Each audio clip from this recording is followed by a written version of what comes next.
Not doing it. Because it's... I bet you it is. No, it's not. It's not there because I can tell. That's from here. That's from this camera right here. It's on the Facebook right Shelly, here. That's from that's not from that camera. Okay, it's from well, this camera. whatever. Y'all both on there, right? No. Are you both on there? No, we're not both on there. You look like you both on there to me. No, he left. Okay, well, somebody on there, so go. Okay, so this is the abbreviated version. Now I got to move that light right there. Shelly, can you move the light? I can't get up, and can you move the light, please? Would you please? So, okay, can you move the light? Not happening. Hey, What do you want to do? I got to get it off of. Let's put it over here. With the speakers. Yeah, we're gonna turn the speakers a little bit. Y'all have to bear with me because we're trying to get this thing done right. It's still shining. Let's move it. Bring it back this way.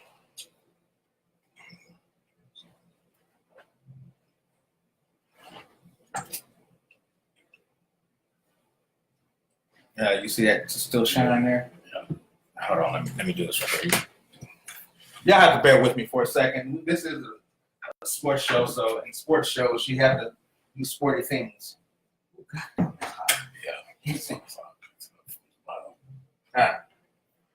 I said that's what I picked up from the ball. Yeah, it's called it. This is a heat sink. So I don't know. Set it right Give there. me that, please. Thank you. Mm-hmm. It needs to be over here shining on you. Well,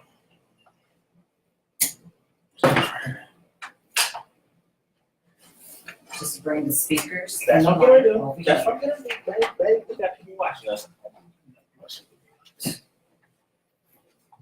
It's just frustrating. Okay, we're gonna have to bear light.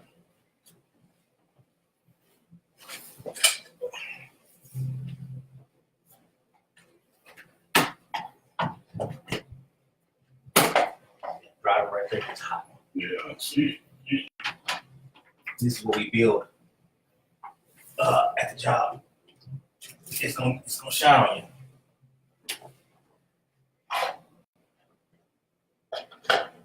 All right, let's roll with that. Okay, we are 30 minutes in. Well, 17 minutes in. Okay, still don't like it like this, but okay. Now I gotta start my, there we go, go here. We're just gonna get in up till, okay? All right.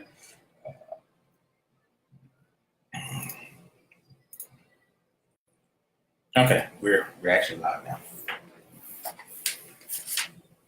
Okay, ladies and gentlemen, boys and girls, we're here at 41 Sports Talk Radio. We actually had to come back to the studio because they're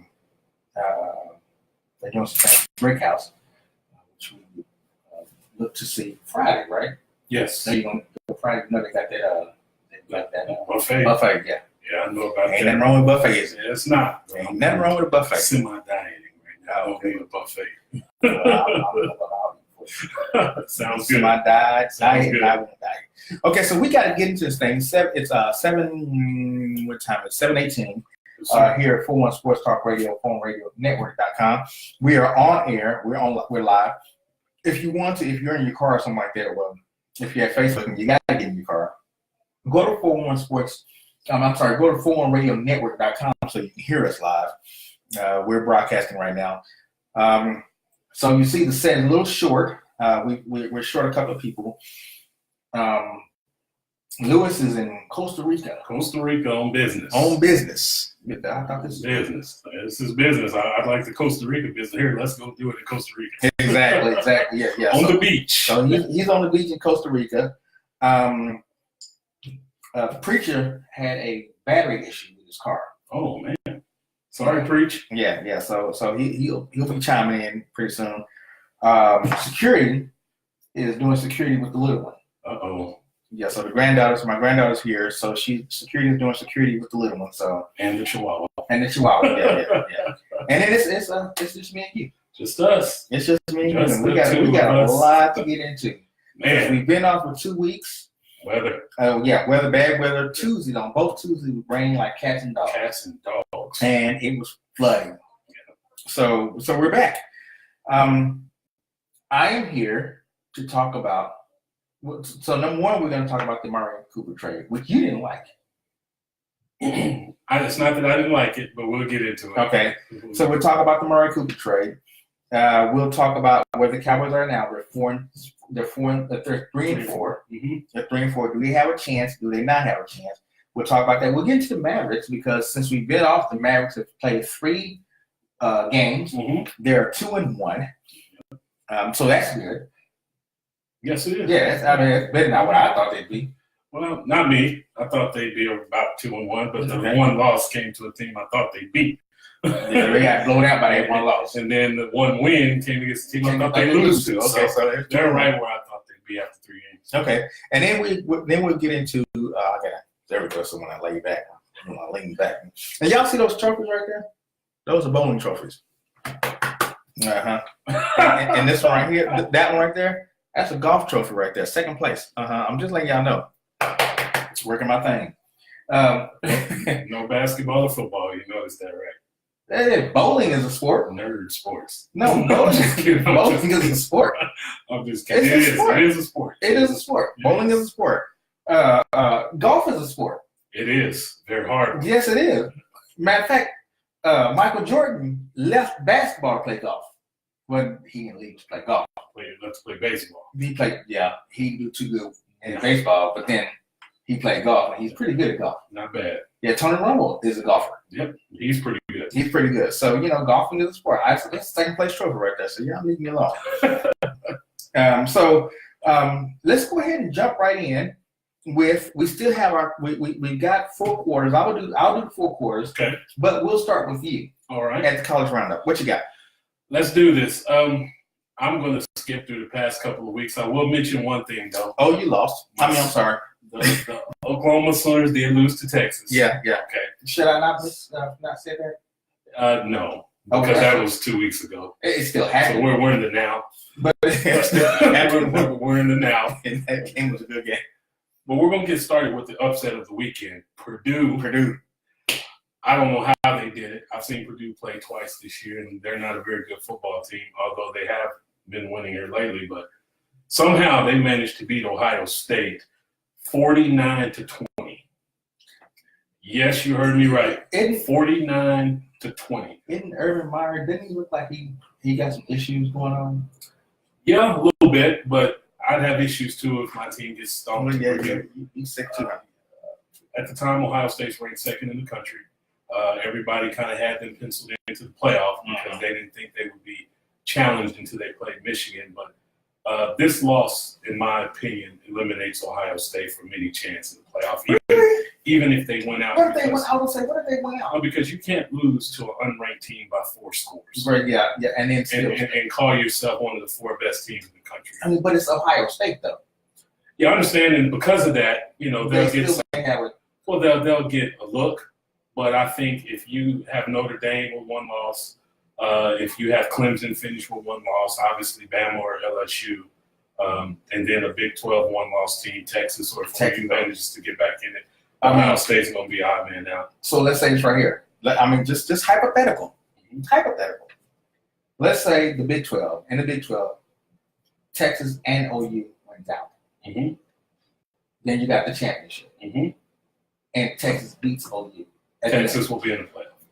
Do you even fathom that? Did you see that coming at the beginning of the year? No, and I still don't believe it. Because I still think part of the reason Mike Stoops got fired is because Texas' mediocre offense put up 45 points. Yeah, but Mike Stoops' mediocre defense, and they still doing it again with TCU. Well, they did it for a half. Yeah, but you don't even do that though. But I'm gonna get to that game. Okay. I'm gonna get to that game. Okay, I'm gonna leave that alone. I'll get to that one. But a couple things stood out in this game. Ohio State only had 76 yards rushing, which is really surprising that they got beat in the trenches by Purdue. No Zeke Elliott. Purdue rushed for 161 yards. But Purdue is that offensive juggernaut that you just can't control. Yeah, I mean, Juggernaut is a stretch. Okay, but They are offensive. Well, They have offensive weapons. they don't have Drew Brees anymore. That's like So 1,200 years right, ago. so I wouldn't call them an offensive juggernaut. I think Ohio State looked past them. It's one of those games you just look. Oh, it's just So a it's dude. Purdue, and then we go, And then you get smacked in the mouth, and you're so cocky. We'll get back in the game, and you couldn't. and then all of a sudden Purdue gained all this confidence, and the floodgates open. But you can't get back in the game. I mean, Ohio State. I mean, they've got a decent defense, and they had an offense. They just did. I think you're right. They just looked past the whole nine and just let's go for broke. The quarterback had to throw 73 passes.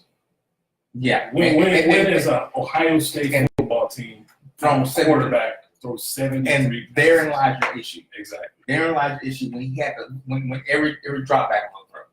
Now, And then Purdue was ready for it. To his credit, he threw for 470 yards, 2 73 touchdowns, Wait. one interception. Wait. Back up. Only 2 touchdowns. Only 2. And that's your other issue. There you go. You throwing 73 times for only 2 touchdowns? 2 touchdowns. The 400-some yards was gonna come. Exactly. I mean, you can do 10 yards of throwing, you won't get 400 yards. Exactly. And to counter that, the Purdue quarterback, he threw 3 touchdowns and threw for over 378 yards. So He didn't throw 73 times either. Did he? no, he threw 43 times, a lot more efficient. See, And, anytime you get a quarterback throwing over 30 times, that's an issue.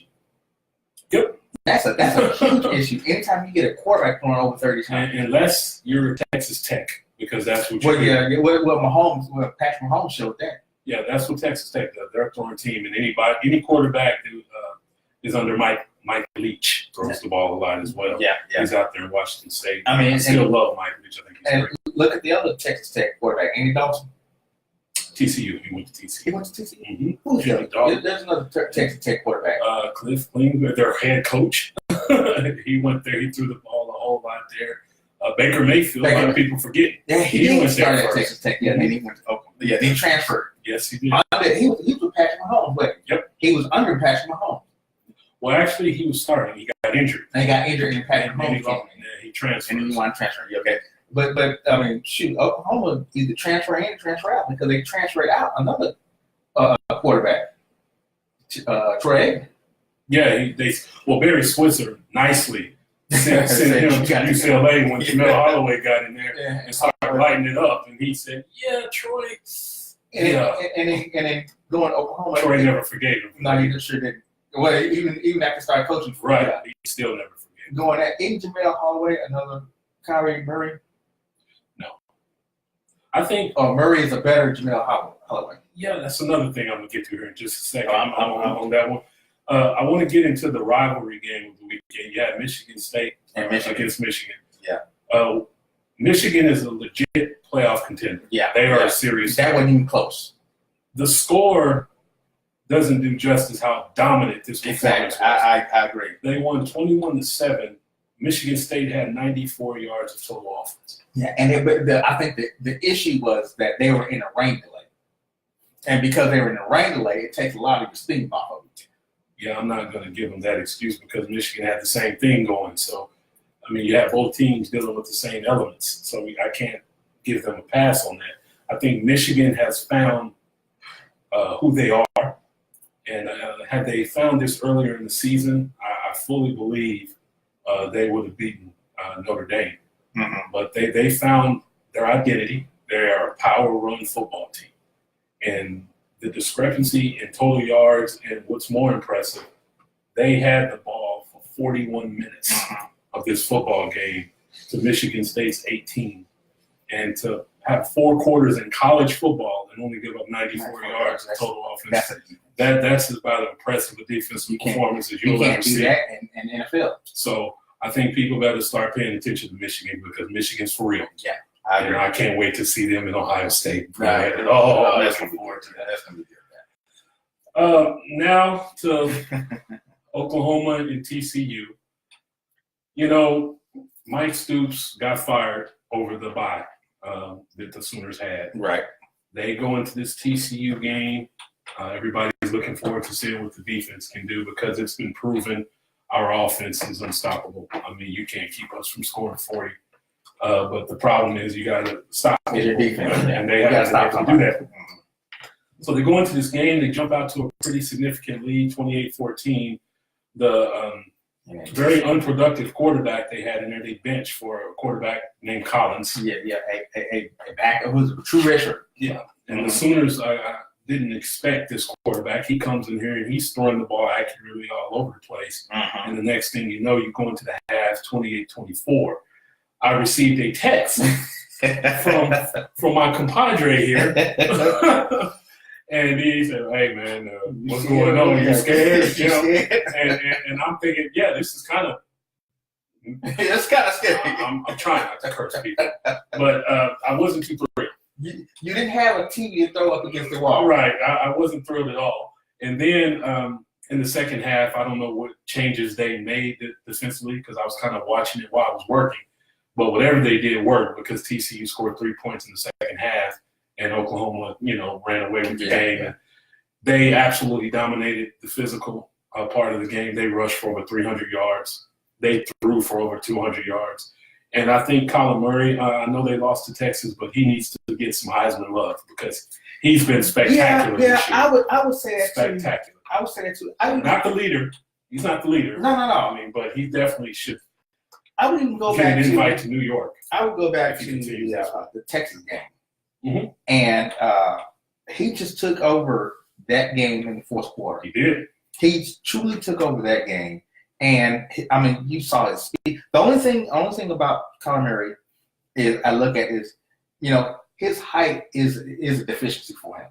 Well, that's why he's going to go play baseball. Yeah. It's a huge – because his interceptions are when he can't see over the defender. The only time he throws interceptions is he can't see over the defender.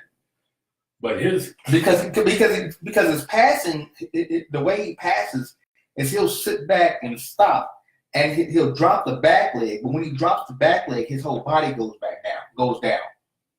That's a deficiency. Yeah, he has a cannon. He has a cannon. He has great arm. And I am really surprised at how accurate a passer he is. I didn't realize he could throw the football like that. I'm real surprised by that, actually, to the tune of 73% on the season. So do you look at him as being a Doug Flutie? Because Flutie was he's a better athlete than Flutie. Yeah, he's a better runner than Flutie. He's a better athlete than Flutie. But as far as the passing, the accuracy in the passing is kind of. Flutie had a pretty strong arm. He had little yeah. Flutie was real small though. He was like 5'6". He was 5'7". No, Flutie was a little bit taller. Was he? They kept listening. He's like 5'8". Okay, he wasn't very tall. No, he wasn't very tall. Now they list Kyler Murray as 6 and 5'10". He's 5. Now, if he's probably 5'9". He's 5'10". He must put tissue in his shoes. Exactly. He's probably 5'9", 5'8". He's probably the same size as I am. Definitely. So we're gonna get into this week's games. All right. I only have a couple to get to here. The game of the week obviously is number 7 Georgia versus number 9 Florida. Georgia and Florida. Florida's kind of gone under the radar. Not a lot of people have talked about Florida. Florida only has 1 loss. That's why they're in the top 10. I'm not sold on Florida. Well, because look where they're playing. And I don't know how good Georgia is because of what happened against LSU. I don't know if you can trust the quarterback at Georgia, and I'm not sure how good they are on defense. Well, the question is, can you trust LSU? Well, you have to right now. You have because to. Everybody they've played that's good. They've beaten more top 10 teams than I think anybody in the country so far this year, and their defense is legit. LSU's defense, but that's always the case. Your concern is, can they get the consistency at quarterback to continue to rise and challenge Alabama, who we all know have probably the leading Heisman guy right now in Tua over there. Yeah, just like that. Right there. Yeah, he's amazing. Yeah. So that game will be fun to watch. I look for LSU to win just because of. Look for Georgia to win because I think Georgia overall has better talent. I just think Florida, because nobody's paying attention to them, I'm wondering if Georgia will do the same thing, and I don't think they will because they can't afford to. What is your aside from Purdue? What is your other big upset this weekend? wasn't one. I guess you could say Washington State over Oregon. Yeah. Washington State was ranked 24th. And they beat Oregon, at home. Mm-hmm. And Oregon came off that big win over Stanford and was riding high and looking to be the Pac-12 representative this year. Did Oregon kind of, that was their Super Bowl, so they don't have to play anymore? Well, you can't. Anybody who's dumb enough to overlook a Mike Leach coach team is a fool. Because one thing his teams can do is score. Yeah. They might not be able to stop anybody, But they can score. but you're going to have your hands full on defense. And they came out lighting it up. Running gun, yeah. Quarterback was flinging the football all over the place. And, Oregon, their playoff chances are done. So. Okay, so the other question is Oklahoma. Not if they win out. They got to win out. They have to. They have to can't lose again because you got to have that rematch with Texas. You got to. And Because- Texas wins out. Right, and see, this is the first time you will ever see me root for Texas to win out. You need them to win out because if you avenge that loss, Then you're okay. But here's the deal, though. I don't see Texas winning out. I don't necessarily trust Texas. I maybe if this was a year or two in, I would trust them. I don't trust Texas right now. which gets me to my upset alert All right. of the week. We will end on this note. All right. The number 6, yes, I said number 6 ranked Texas Longhorns How they jump so far up? because that's the kind of power Oklahoma has. When you beat Oklahoma, people take that's what happened with Ohio State when they went into Norman a few years ago. Yeah. It catapulted them. Even though they had a terrible loss that year to Iowa, they still got to the playoff. So I don't know. Texas goes into Stillwater to play Oklahoma State. Now, Oklahoma State's not the same Oklahoma State that they've been in years prior, but they can still score. Yeah. Now, to Texas' credit, and I'm going to say this even though I'm not a Horns fan, I'm going to be honest about it. Their defense is real, the real defense. Yeah, their defense is good. It's real physical. Oh, yeah. And they run around and they're real fast. And their receivers are good, too. They're They tall. got some good receivers. They're very tall. Yes, but they can catch and they're physical. Now, the issue is, will Sam Ellinger be available? And see, I'm not necessarily sold on the quarterback.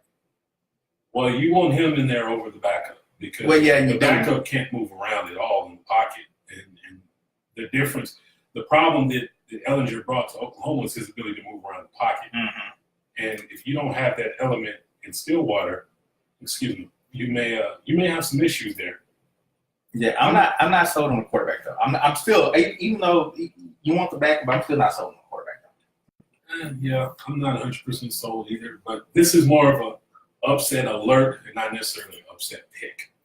Texas better they better be ready to play. So they could lose this. They could lose this game. This is easy loss for Texas if they're not ready.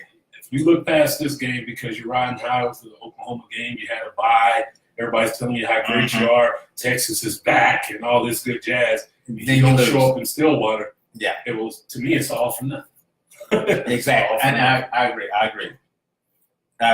All right, so that's our college roundup. College roundup for the week. And our game to watch again is Georgia versus Florida. Georgia versus Florida. Okay, so when we come back, we're gonna take a quick break. When we come back, we're gonna get into I want to get into this Mari Cooper trade. Let's do it. Yeah, see, because I know you're not necessarily sold on it. No. Yeah, you were not even necessarily. You're just not sold. Period. No. Not even. Okay, I got some stats for you, and I don't know if this changes your mind. It probably doesn't, but I'm not into mind changing. But again, we'll be right back. 41 Sports Talk Radio, ForumRadioNetwork.com. We'll be right back.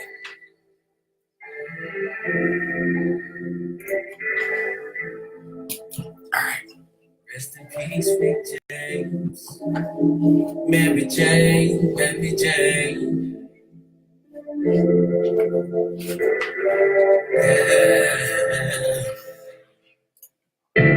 Mary Jane and Hennessy.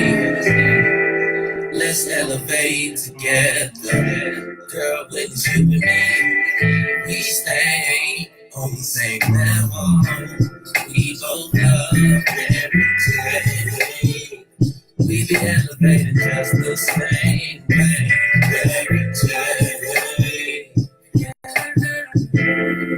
I feel so special to have you sitting in my passenger seat, rolling up OG, flowing OG, yeah. If you really know me, let's smoke from the east to the west coast. You can miss me, never come on the boat. Do you know I smoke on the baddest? And my chick is the baddest. Yeah, do you know? We didn't have a lighter, we used the stove. And while this world's spinning out of control, me and my girl keep weed to roll. That's how we roll. Every Jane and Hennessy. Let's elevate together. Girl, when it's you and me, we stay on the same level. We both love every day. We be elevating just the same way. Every day. Yeah. See, I'm her king, so she rolls it in the king size cone. We don't go half on it, baby. We go half on the whole zone. Yeah. And we still smoke sweets. You know we love to heat it up in a bar. Feel like that. You don't really matter to me. As long as it's that strong. Do you know my blood's the fattest? And my cheeks has it the fattest. Yeah, do you know? We smoke till we elevating off of the flow. And while this world's going out of control, you know we keep some Hennessy to cold. That's how we roll. Every Jane and Hennessy. Let's elevate together. Girl, when it's you and me, we stay on the same level. We both love every day. We be elevated just the same way. Every day. Yeah.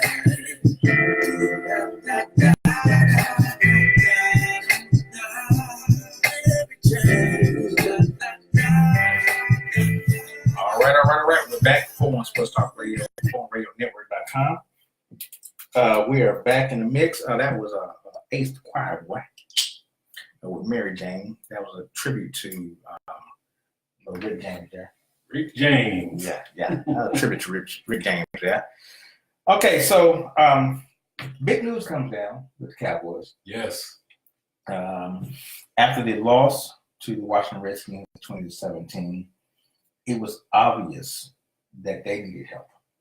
Okay. And they went and got Amari Cooper, receiver out of Raiders. And by the way, the Raiders are doing a fire sale. Yeah. They're getting rid of everybody. Gruden said we're gonna go to Vegas with his own players. Yeah, nobody else. Players. So Mac is out of there. As a matter of fact, I thought they I saw that they got rid of the kicker. Yeah, and they're working on the deal to get rid of their corner. Yeah. So yeah, they're cleaning house. So, but let's talk about what the Cowboys got. All right. Amari Cooper, first round, he was drafted number 4 in 2014, and he put up big numbers. His first 2 years, he put up some pretty big numbers. Last year, he slipped off, and I think last year he slipped off because the scheme changed.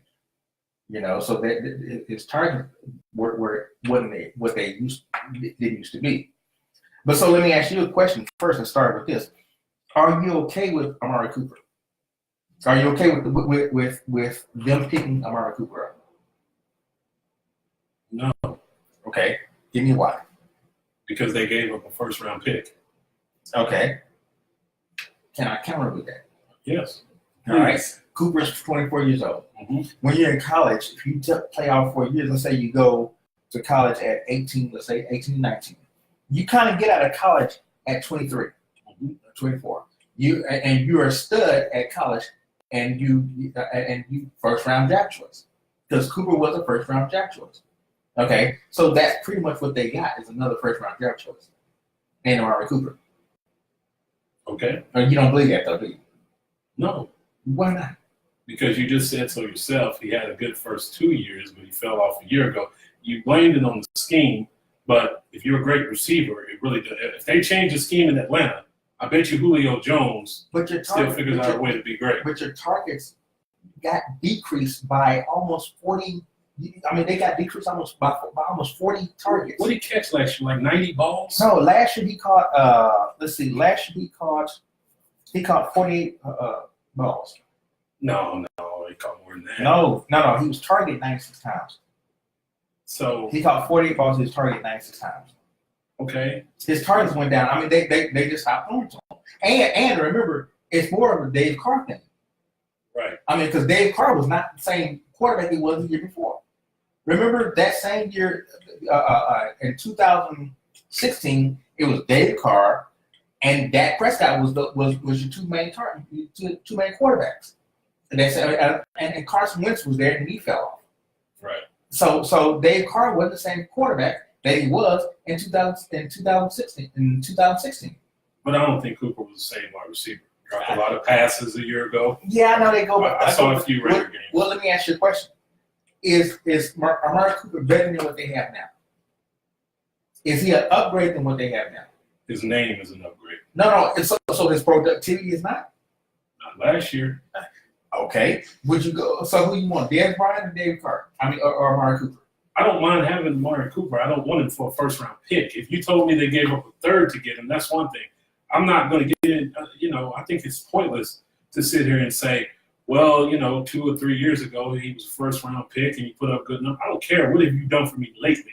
And lately, he's been a mediocre wide receiver, well, above average. So he's what we already have. So you don't think that and Oakland is known for this. Oakland is truly known for putting caps on their players. And what I mean by caps is they're truly known for putting shingles on, putting handcuffs on their players so they cannot be as great as they should be.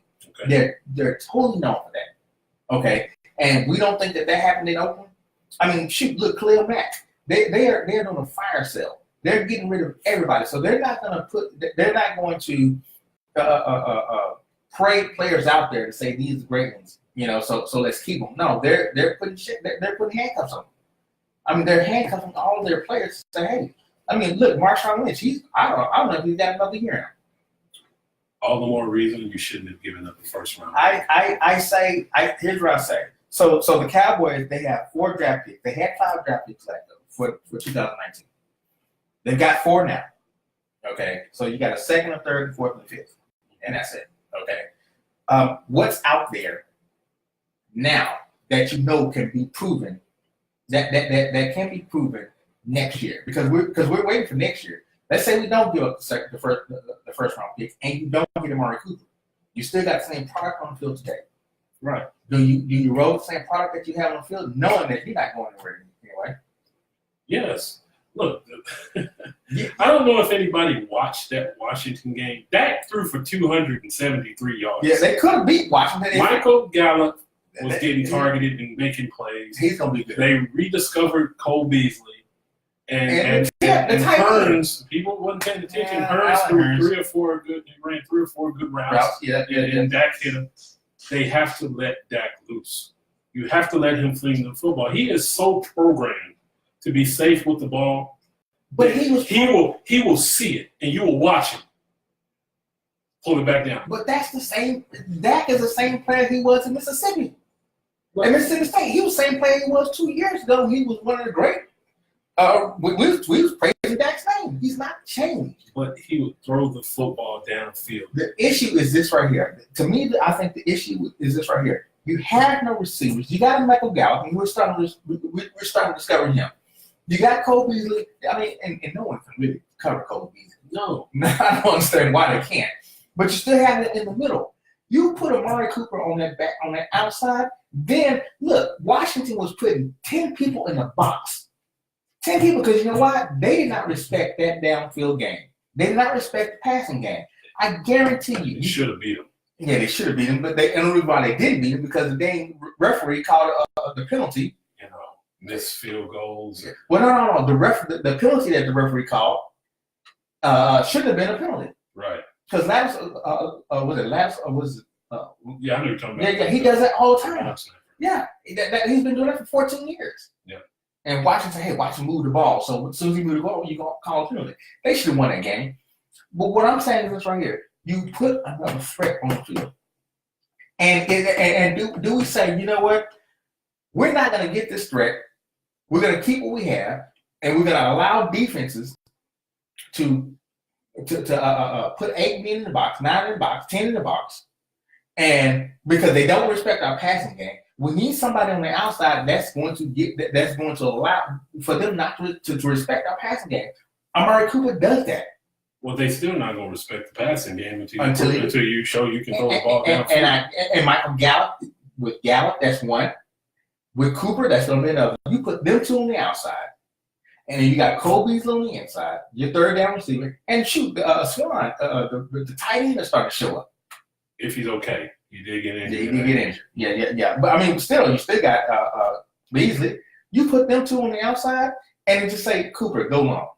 He's got the speed. See, this is the problem. They only get aggressive when they fall behind, and then when they get aggressive, it's too late. It is effective, but they got aggressive against Giants first couple of plays that they came with. They stopped doing it. They stopped because Tavon Austin is inconsistent.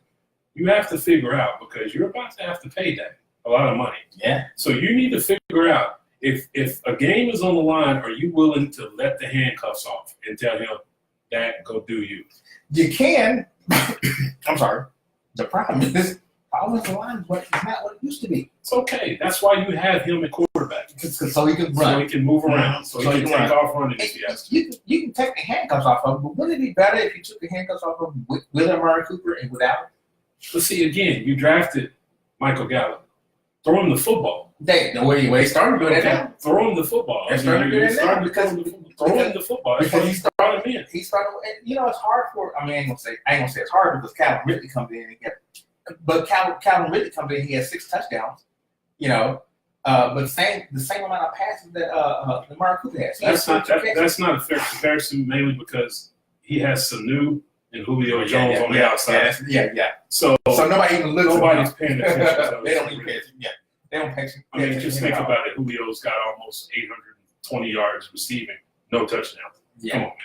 Well, he's got 1. I think he's got 1 touchdown. It's called double coverage when you get in the red zone. That's what that's called. Yeah. So you're right. That's not fair. But it's hard for a receiver to step into the NFL, a rookie receiver to step into the NFL and be productive. Yep. So I think that's why Amari Cooper is a part. I think he's going to allow what's the offensive coordinator? Scott Linehan to open up. And look at Scott Linehan's record when he had number 1 receivers. I mean, 2 years ago we had Dez Bryant. What was it? 12-3. 12-4. The almost offense 13-3. Yeah, 13-3. Yeah, offense opened up. Look at when he was with Oakland and they had Tim Brown. You know, they had a great offense. When he was with Detroit and they had Calvin Johnson, Megatron.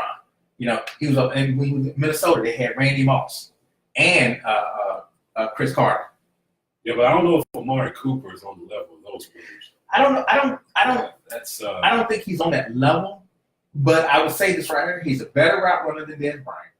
Okay. A much better route runner than Dez Bryant. And remember, Dak Prescott is not that quarterback that's going to throw in coverage. He's that quarterback that says, you better run your route right so you can be open. So you have to run the offense based off what your quarterback is doing. Right. And if you decide he was your guy. Yeah. And if Dak Prescott is not that quarterback, he's not the Brett Favre gunslinger. He's not the Joe Montana throw it in between people. You know, if he's a quarterback that says, I need receivers that's going to get open so I can hit him. You know, and get open on time. Because I think the other problem is this right here is that our receivers now that we have will get open, but shoot, he's scrambling. Right. So our offensive line, look, when in 2016, that offensive line was ticking. I mean, that offensive line was on point in 2016. So he had time to sit back. This year, he don't have that time. Nope. He does not have that time. So as a receiver, I need to get open for my quarterback on the time I need to get open. Because my quarterback, if I'm the check down, if I'm from 1, 2 to 3, my quarterback is going to be looking for me. So I need to get open. So we don't have receivers like that. Now Michael Gallup is starting to develop into that player. And then you got a Cole Beasley. But Dak needs to see it faster. He needs to let it rip. Because you will watch his eyes. He will see it. And he's gonna let it rip. And then he's hesitant. You have to trust your eyes. Trust what you're seeing. I mean, what's the worst that can happen? You throw an interception. Do you really think they're gonna put Cooper Rush in the game? No. Or do you really think they're gonna put Cooper Rush in the game? No. They're not putting Cooper Rush in the game. Forget the coaches. I mean, your money's on the line. Go make your money. But as third, and remember, we have to remember Dak is still a third-year quarterback. It's not like he's been Third-year starting quarterback. He's had plenty of games under his belt. From day one, he's been starting. So I can't give him that. I mean, he has more than enough games under his belt now. It's time to know what you see, throw the football. What are you afraid of? Okay, so having said that, this Tyrod Taylor way of playing football doesn't work for you. Yeah. Having said that, Tony Romo said he didn't learn the game until like 5 or 6 years down the road. And then the game starts slowing down. I said, okay, I got this. So it's not like you can get it right then and there. But Tony sat and watched for 3 or 4 years Yeah, before he even got in there. He got to sit back and watch. And maybe Dak should have sat back and watched, but he didn't have a chance. He had too much success. But he didn't have a chance to sit back and watch either. Great success becomes great responsibility. Yeah. Expectations, all those things. You're starting to do all the commercials. You're being America's team's quarterback. Yeah, and he's on the face of the franchise. He's on a bigger platform. Exactly. Because America's team quarterback is better than Buffalo Bills quarterback. Well, yes. Pee Wee League football quarterback. Yeah.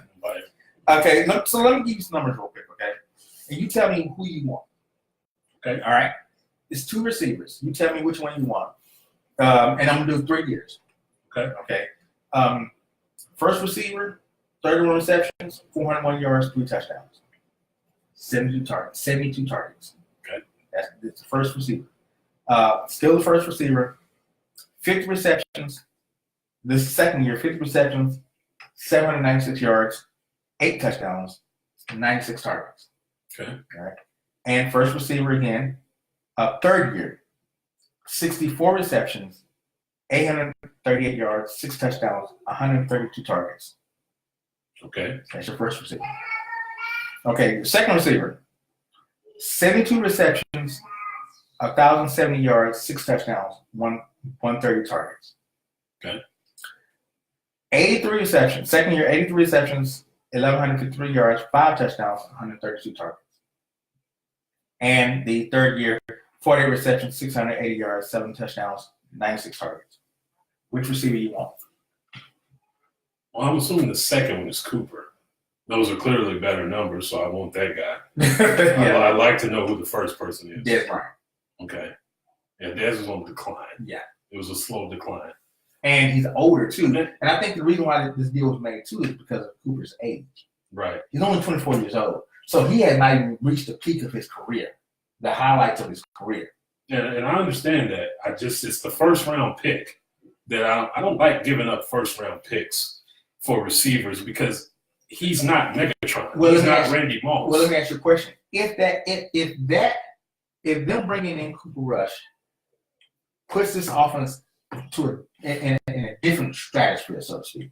If it puts it into defense has got to be wary. Okay, it opens everything up.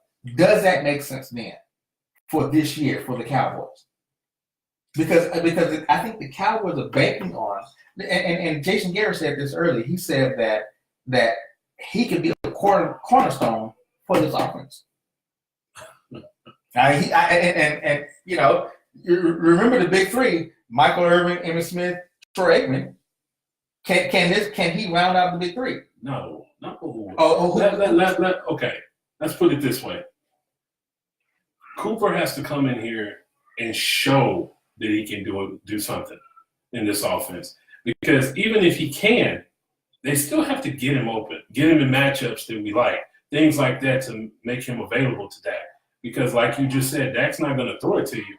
if you're not running the right route, so you're not open. But So he becomes the guy that Peterson goes to cover. Norman goes to cover. You know, so he's pretty much, if he's that guy, then he's going to get a lot of attention. So can Michael Gallup open up Gallup, well, or you open up the offense. but the only way that happens is if he proves that he can beat some of those guys one-on-one. But he's done that before, though. This is not the first time he's faced those guys. Yeah, well, he's in the NFC East. It's full of corners. Yeah. Let's see something. AFC has Talib Akib was there. It was different for Denver. He had to face them twice a year. He did. Yeah. Let's see who else you got in the AFC. You had your boy out of San Diego. I don't know what you're talking about. He was there. You know, so he had to face some corners too. It's not like he's not accustomed to facing corners. But if you bring him on, and I think you got to be aware of him. As a defensive coordinator, you got to be aware. You can't say, well, let's just put 10 in the box.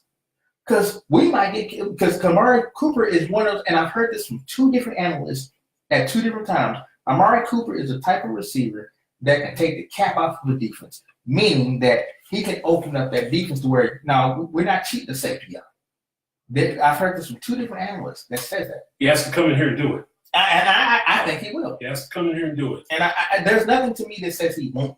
Because what I saw from Gallup is a guy who's ready to break. He can, yeah, but here's the deal. Amari Cooper can help Gallup break out. Because now, if we're looking, oh wow, so now I'm cheating coverage over the Gallup, so he can't break out. But you got Amari Cooper there, you can't cheat coverage over them because you gotta be aware of Cooper. Okay. And I think that's where they come from. Shoot, if we didn't go get Cooper, then all we got to do is we do double coverage over Gallup. And Gallup is, I think that double move he did against Washington was off the chain. He got it. Yeah. So I think that Cooper allows you not to cheat coverage over Gallup. So if we're not cheating coverage over Gallup, now we got to pay attention to two different receivers. Guess what it does? It opens up the running game.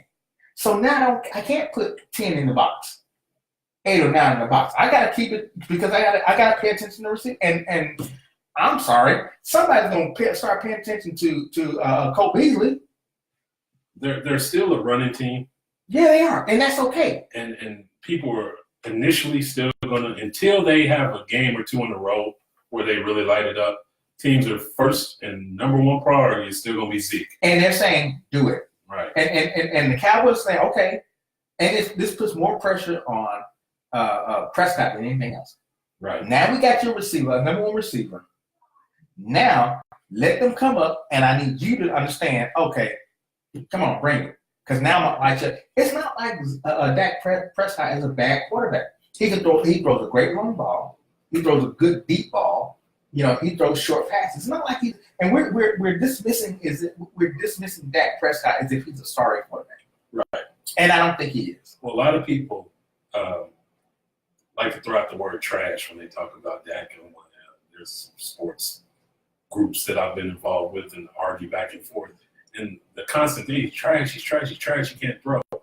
There's nothing wrong with overthrowing the ball deep. Right. That's a good thing. I watch Tom Brady do that 4 or 5 times a game. Yeah. Because you know what that's saying? We're attacking. Mm-hmm. Okay, you better respect the fact that I'm going to go long if you continue to do what you're doing. Right. And then, even though Tom does a lot of dinking and dunking, nobody ever says gets on to him about that. But he does a lot of that. There's a lot of run after catch with Tom Brady. But he will miss 4 or 5 balls a game. What quarterback didn't? Exactly. It's like they expect that to be complete on point on every 75%. Yeah. He's not Drew Brees. And even Brees misses. And I think if you look at Dak's interceptions this year, they have all been off of tip balls. Just hitting people right in the hands. In the hands, in the chest. They cannot catch the ball. Right. That and Thompson, this happened twice with him. Yeah, and that's where the scare comes with Amari. Okay.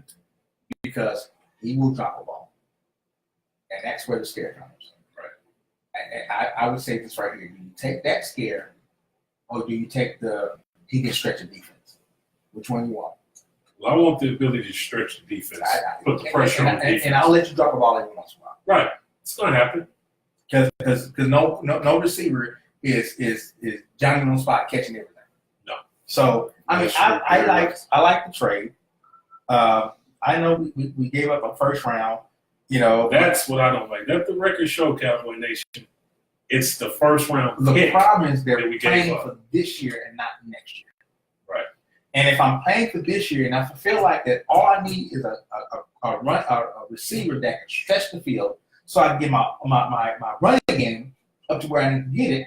You know, and I'm sorry, they're still in it. Yep. It's not like it's not like they're the Giants 1-5. Well, they're done. Yeah, the Cowboys are still in it, and you got Tennessee coming up. Then you got Philadelphia coming up. Washington's only one game of half a game ahead of you. And they'll probably lose this week. I forgot who they were playing, but I know it's. I got it right here. Yeah, we'll go for that. But the Cowboys are still in it. Yep. So if they feel like they have a chance to make a run at it, why would you not do that? Why would you say, okay, you know what, I'm not going to give away number one if that's all y'all want? Because Philadelphia was offering a number 2. And I'm sorry, do you want Amari Cooper in Philly? Philly is greedy. I'm just saying. I didn't know they were trying to get him too. They got Alshon Jeffries. Yes. Do you want to see Amari Cooper in Philly? That was to block the Cowboys. When they heard the Cowboys, they were trying to block the Cowboys. That's the same thing they picked up DeMarco Murray to block the Cowboys. Yeah, but do you want to see Amari Cooper in Philly? And you got to play Philly twice this year. Is that what you want? No, I don't want So guess what? I'm Philly to get anything. Exactly. So I heard rumors they might get Le'Veon Bell. I was cringing. Yeah, I was like, oh my God, no. No. I hated the fact that they got a J.I. Oh yeah. And like, you know, and they did the same thing. They gave up and got a J.I. Look what they did. Go to Super Bowl. If this puts the Cowboys in that position to do that, is it a good pick? If it puts the Cowboys in the playoffs and they get a deep playoff run because that offense is opened up, is this a good pick? It's a good pick if it gets them to the playoffs. They don't have to go far. Okay. Because after the start they've had 3 and 4, the only way they're getting in is if they win the division. Yeah. It's the only way. Yeah. There's no other way they can get in the playoffs. Having said that, it's almost like a 4th and 1. If they get the 4th and 1, good call. If they don't get it 4th and 1, why don't y'all play? Exactly. It's the same thing. Hey, sometimes you have to be aggressive and take a chance. Like I said, This is your 4th and 1. I hope I'm wrong. That this giving up a first round pick doesn't come back to bite us in the behind. I really hope I'm wrong. I just oof. I'm a fan of the first round pick, especially if you may end up 7-9, 8-8. Well, but see, they're not thinking. Okay. So that means for let's say we do the first round pick. Well, let's not give up the first round pick. That means that we're thinking that we're going to be so sorry this year that we'll probably pick 9, 8, 7. All right. What coach would you want? What player would want to coach for a coach that thinks at 3 and 3 or 3 and 4 we're going to be sorry the rest of the year. We're not going nowhere. So let's not give up the first round so we can get into the draft. That's like Oakland. What player wants to play with a John Gruden type of coach that says, you know, we're going to be sorry, let's do a fire sale? I just value a first round. I understand that, but what if the first round is 20, 21, 22, 23? Doesn't matter. Because I look at it this way. Again, you are trying to figure out if you're going to pay Dak. If you don't feel like you're paying Dak and keeping Dak, that first round pick matters to me. No, they're going to pay Dak because they're not. People are thinking they're going after a quarterback in the first round. They're not. Dak is paid because it's not only that you have to pay Dak, you got to pay Ezekiel too because they both came in the same time. And with this a pick, you got to pay Amari Cooper. But this is it. Okay, I'm gonna pay Zeke big money. Yeah, because he ain't showed you. Do I want to give Dak $100 million, or can I do what I did 2 years ago? Franchise Dak and keep get you a first round quarterback. No, with this O line, with all the weapons surrounding you. No, but why would you do that? Throw him in the fire. But that means that you have given up on Dak. Dak has to show me. But I don't think Dak. No, Dak. I don't understand why people think you got to give up on Dak. Dak is not. I'm not ready to give up. He's not even close to me ready to give up on him. No, it's not even a let's go draft a quarterback type thing. No, so I'm not going into the draft next year thinking I need a quarterback. He hasn't had a losing season. No, winning record as a starting quarterback. Yeah, so he's not even. That's not even on the radar. So in the Cowboys' mind, it's not on the radar to give up on Dak. So why would I even try to think, okay, well, let's not get Amari Cooper. I'm trying to get help for Dak. And Amari Cooper helps Dak. That's in my mindset, that's what I'm trying to do. I'm trying to get help for Dak Prescott because he's still a good quarterback, a serviceable quarterback, and he can get better because guess what? You don't do a 12-3 season or 12. You don't do 12-4. You don't do 13-3 and say, okay, you're sorry quarterback. Right. There's no way in the world you can do that. I understand, and we have to understand there are so many pieces to that puzzle that made last year what it was.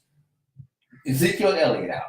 Dez Bryant, he played like 9. What he played last year? He played like 9 games or something like that. Jason Witten was on his way to retire. The offensive line was a disaster. It was a disaster. Injuries. Exactly. They still went 9-7. So why are we thinking give up on Dak? Why is that in our mindset to give up on him? Because guess what? He did the best he could. And be careful what you wish for, Cowboy Nation. Just remember what our quarterback situation was before Dak. Oh, yeah.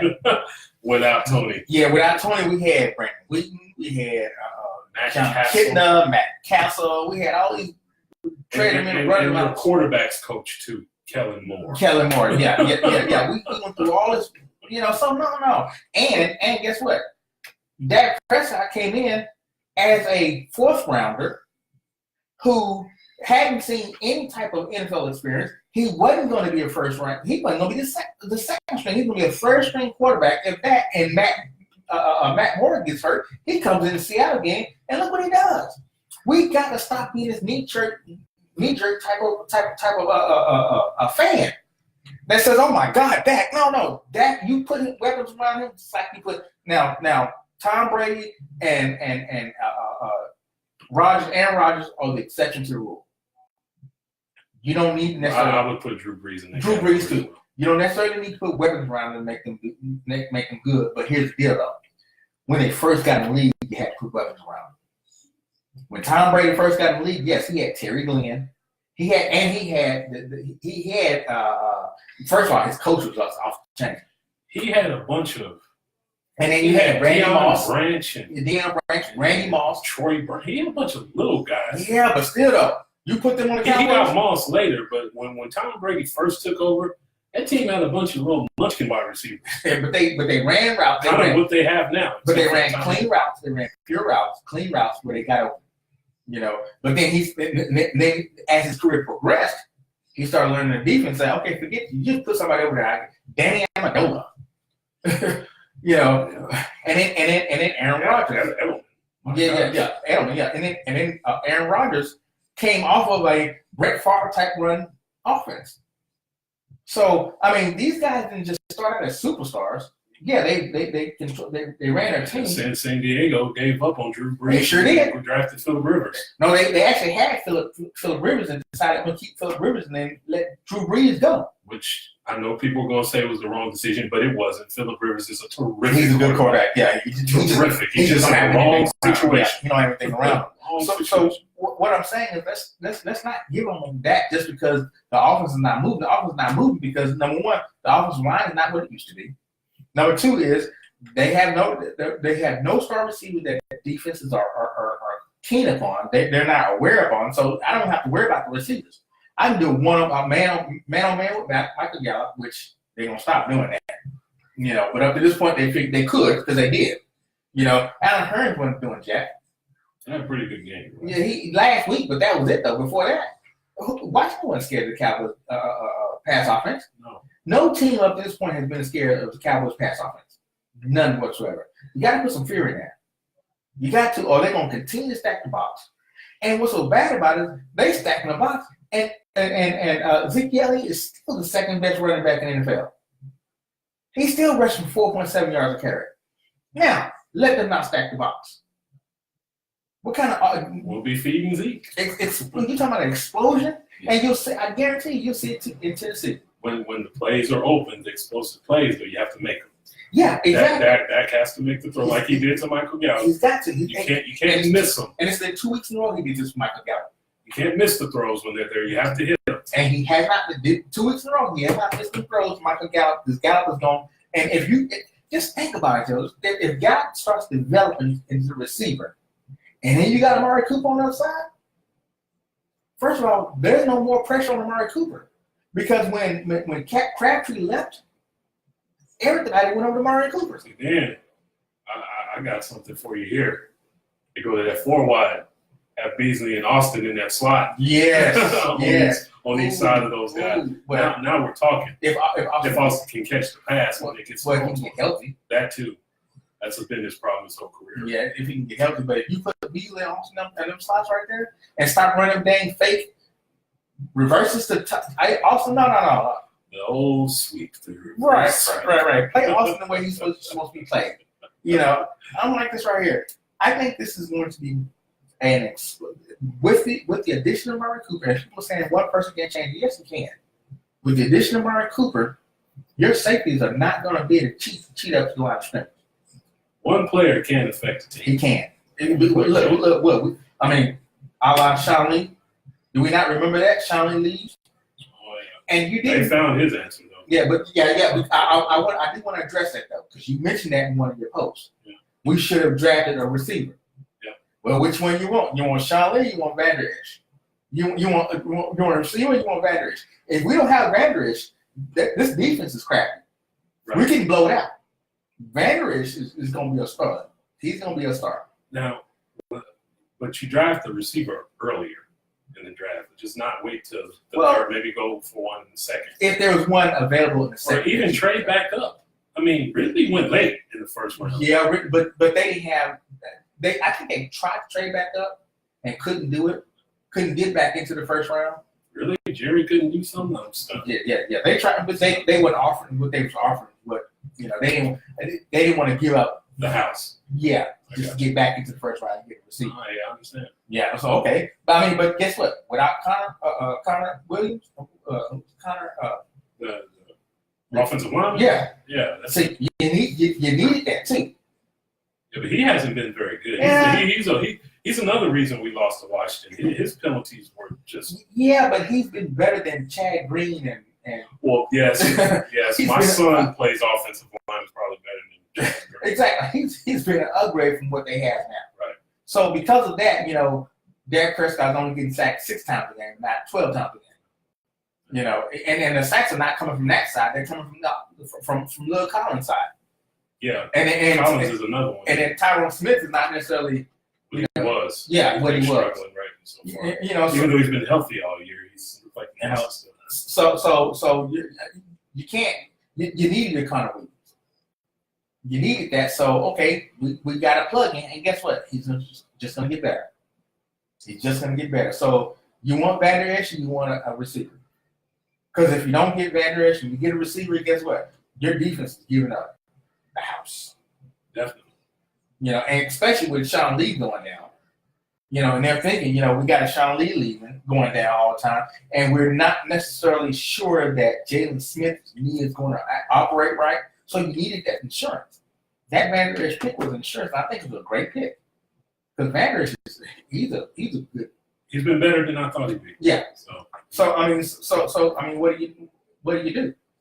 well, because of the way he's playing, obviously I want to keep the linebackers. Initially, when they drafted him, I was like, oh gosh, another Boise State player. What does it matter with this team? What's so bad about it? Me and the wife was at the draft, and we sit there. Everybody was watching them. That Cali pick come up, and they said Van Der Esch, and the whole crowd and everything just, oh, what the heck? I mean, everybody was so mad about that. Well, probably a bunch of F-bombs. Oh, yeah. Because I know I was at home about to drop a few. And I was all of a sudden, no, that's a good pick. I was like, no, that's a good pick. That's a good pick. And you know why I said that's a good pick? Because Will McClay has done an outstanding job at scouting players. He's vice president of player personnel. Outstanding job at scouting players and bringing the right players in. I mean, name a draft where his number one never showed up.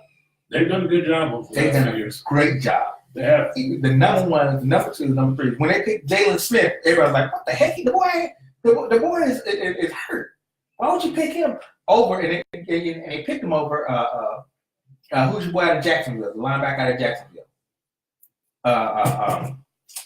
Golly. The linebacker out of Jack. Oh, I know who you're talking about. The kid from, I think he went to, I want to say, is it Davis? No, it's not Davis. Who's the linebacker out of Jacksonville? Let's see. I actually happen to have Jacksonville right here. Forget the guy out of Jacksonville. Not Jalen Ramsey, because Jalen Ramsey went No, with it's not Ramsey. No, he went with He's a linebacker. Mm-hmm. He had an injury issue as well. He had the same an injury issue. He had an issue with his knee as well. And they could have gotten him. Vanderjack. No, that's not Vanderjack. No, it's not.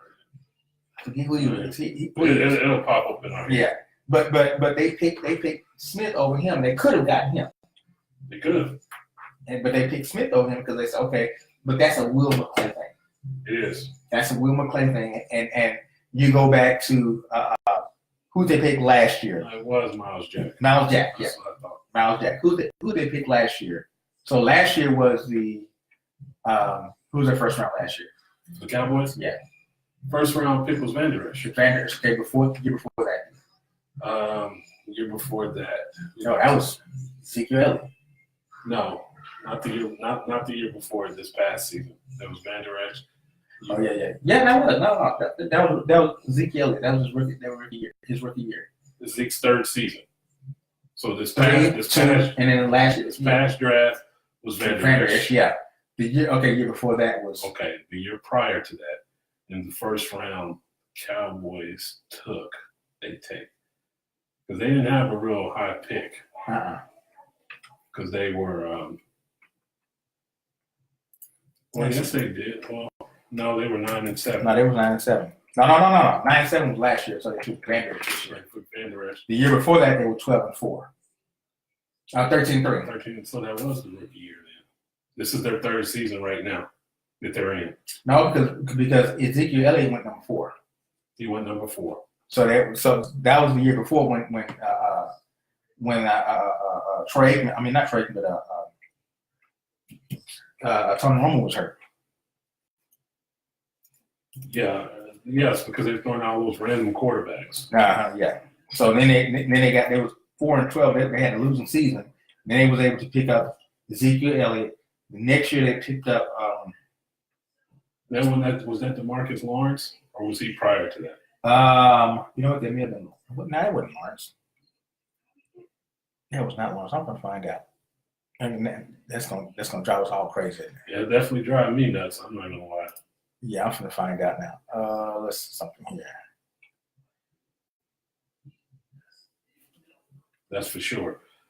Uh-huh. Yeah, definitely got to know that because I know they took Van Der Esch this past season. Uh-huh. So we want to know who they took prior to that.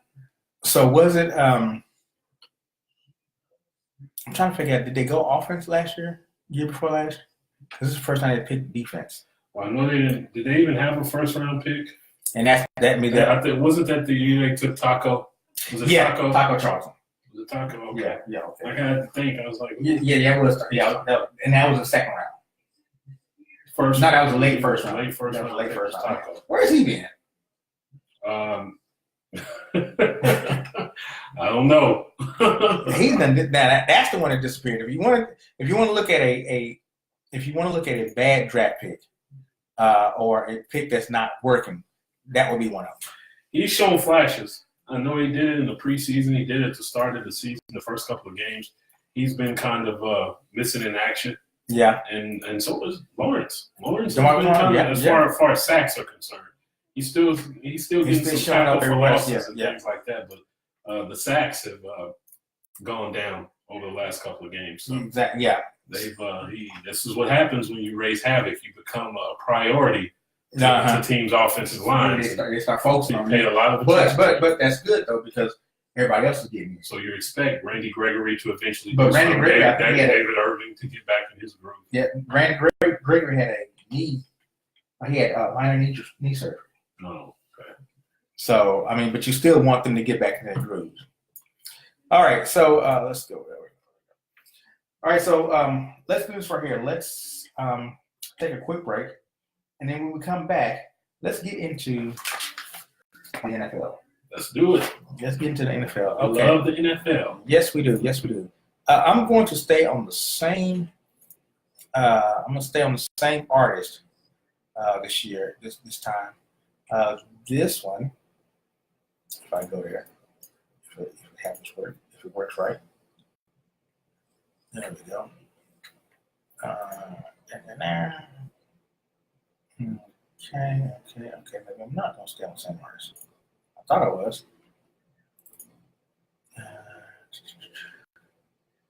Okay, I was on somewhere here. Okay, well, I'm gonna do a different artist then. We just did Mary Jane. I'm gonna go with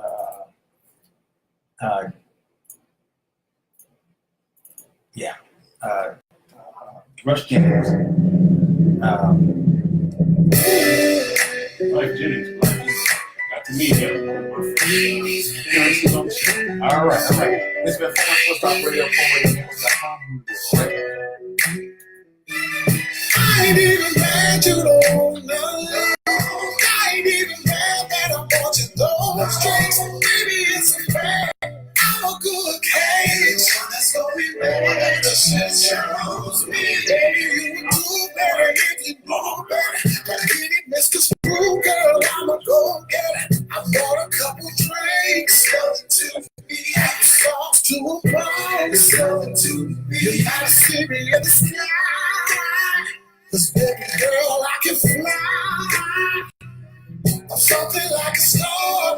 Ask around the bar. They say I go far. What you wanna do? You go lie. Grab one of your friends. Take it on the night. I got a couple beers in case you on the road. Baby, let's go. What's your favorite song? Is that it on your shirt? Party like a rock star, baby, I'm a flirt. Gotta waste some time, so what's it gonna be? I got a couple holes waiting on me. I ain't even mad, you know, no. I ain't even mad that I'm watching those drinks. Maybe it's a fact, I'm a good case. That's what we made, just shows me. I ain't even mad, you know, no. I ain't even mad that I'm watching those drinks. Maybe it's a fact, I'm a good case. That's what we made, just shows me. I know what the weather say, I'ma be cool. You might even learn something like we in school. Just doing what I do. It's nothing to me. Trying to see what's up with you. It's nothing to me. I know you heard that I can say. Plus I got a little change. They say that I'm a hood, but I'm still a good. I don't play no games. What you wanna do? You go lie. Grab one of your friends. Take it on the night. Got a couple beers in case you on the road. Baby, let's go. What's your favorite song? Is that it on your shirt? Party like a rock star, baby, I'm a flirt. Gotta waste some time, so what's it gonna be? I got a couple holes waiting on me. I ain't even mad, you don't know. I ain't even mad that I'm watching those drinks. Maybe it's a fact, I'm a good case. That's what we made, just shows me. I ain't even mad, you don't know. I ain't even mad that I'm watching those drinks. Maybe it's a fact, I'm a good case. That's what we made, just shows me.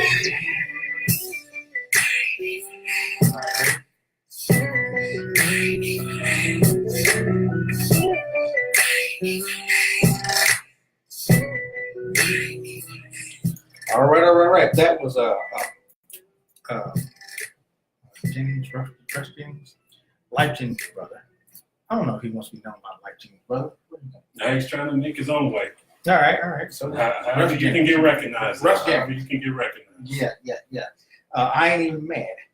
All right, so 41 Sports Talk Radio, forumradionnetwork.com. We're rolling right through. This is a true sports show right now. True sports today. Getting right into sports. Right into it. All right. I like it. All right. Well, let's not stop the road. I want to talk about some of these games this week. Let's do it. So here's how we're going to do this. We're going to go games and next week's games. Okay. We're gonna do all at the same time. All right. We're gonna try 2 weeks. Okay. Okay. So we're gonna start with so next week's games. Miami. That's the Thursday night game. And Miami and Houston. Houston, I believe, they've won 4 in a row. Yeah, they have. So Houston's 4-3. Miami's 4-3 also. Miami lost to Detroit 32-21, which I expected Detroit. I didn't think Detroit would give them that much trouble. Because I thought Miami, I looked at Miami and said Miami was a good team. With the passing, with the quarterback of Brock Osweiler. That's why that's not going to last long. You are what you are. He's my best friend loves to use the term hot garbage. Yeah. Brock Osweiler's hot garbage. Yeah. Anytime you go to, first of all, you get a $12 or $13 million contract to go to Houston. You don't play down in Houston. Then you go to Cleveland and don't play down in Cleveland, but you get money from Cleveland. Then you go to Denver and you play and they leave. They let you go because you started in Denver. And they let you go. Now you wind up in Miami because Tannehill is trash. You see, I don't think Tannehill's trash. I think Tannehill's way better than Osweiler. I don't even think it's close. I think, but Miami says Osweiler is better. Miami who? The Dolphins. That's your pat. That's who passed. Who he's with right now. Right, but that's because Tannehill's injured. Oh, yeah. That's the only reason he's on the field. Yeah, he's not. So listen to your starters on this game right here, or for the previous game: Brock Osweiler, Frank Gore, and Danny Amendola. Trash, grandpa, and grandpa, and Amendola started here in Dallas. I know. I remember. Texas Tech guy. Yeah. So. But they wound up losing to Detroit, and then they gotta go play Houston. Houston, Deshaun Watson is really starting to get a feel for himself. A little bit. Yeah. I think it's more the defense. I think it's more DeAndre Hopkins too. Yeah, Hopkins go up. He go nightmare. He catches everything. Everything. He goes and gets everything. So. They're playing at NRG Stadium. They're in Houston. Now, how do you see that game? Houston beat Jacksonville 20-7. Is Jacksonville as good as you think they are? No, they have that same quarterback. And they benched Bortles. Yeah, they benched him. What was it? Cody Kessler or something? Right. Who is that? Oh, good God. Quarterback from, I believe, South Carolina. Yeah. Let's see. Who is it? Blake Bortles. Yeah, Cody Kessler. I don't know who that is. I know who he is, and he's not very good. He wasn't that good in college, so I don't even know he made it to the NFL. But he did, so you can't hate on him too much. Yeah. So how you like that game? I expect Houston to win. Reality check will happen with Osweiler. He'll go in there and deal with that pass rush, and he'll revert back to who he is. Which Osweiler you want to see? The Denver of 2 years, the Denver of last year, or the Denver of 2 or 3 years ago? I want to see the one that we've seen the majority of his career, which is the one in Houston. Yeah, pretty much. Yeah, I'm not going to buy into the last 2 games. Yeah. So Houston's looking better though. They are. They're starting to figure it out. And they're helped by the fact that the Jaguars haven't played very well. Tennessee can't score, and the Colts have nothing but Andrew Luck. So the division is there for them. But they beat Dallas though. Well, Dallas again, another game they had a chance to win, but they just gave away. Dallas's defense always keeps you in the game. Every single game this season. And this is something. Maybe with the exception of the Seattle game. No, they kept them in that game too.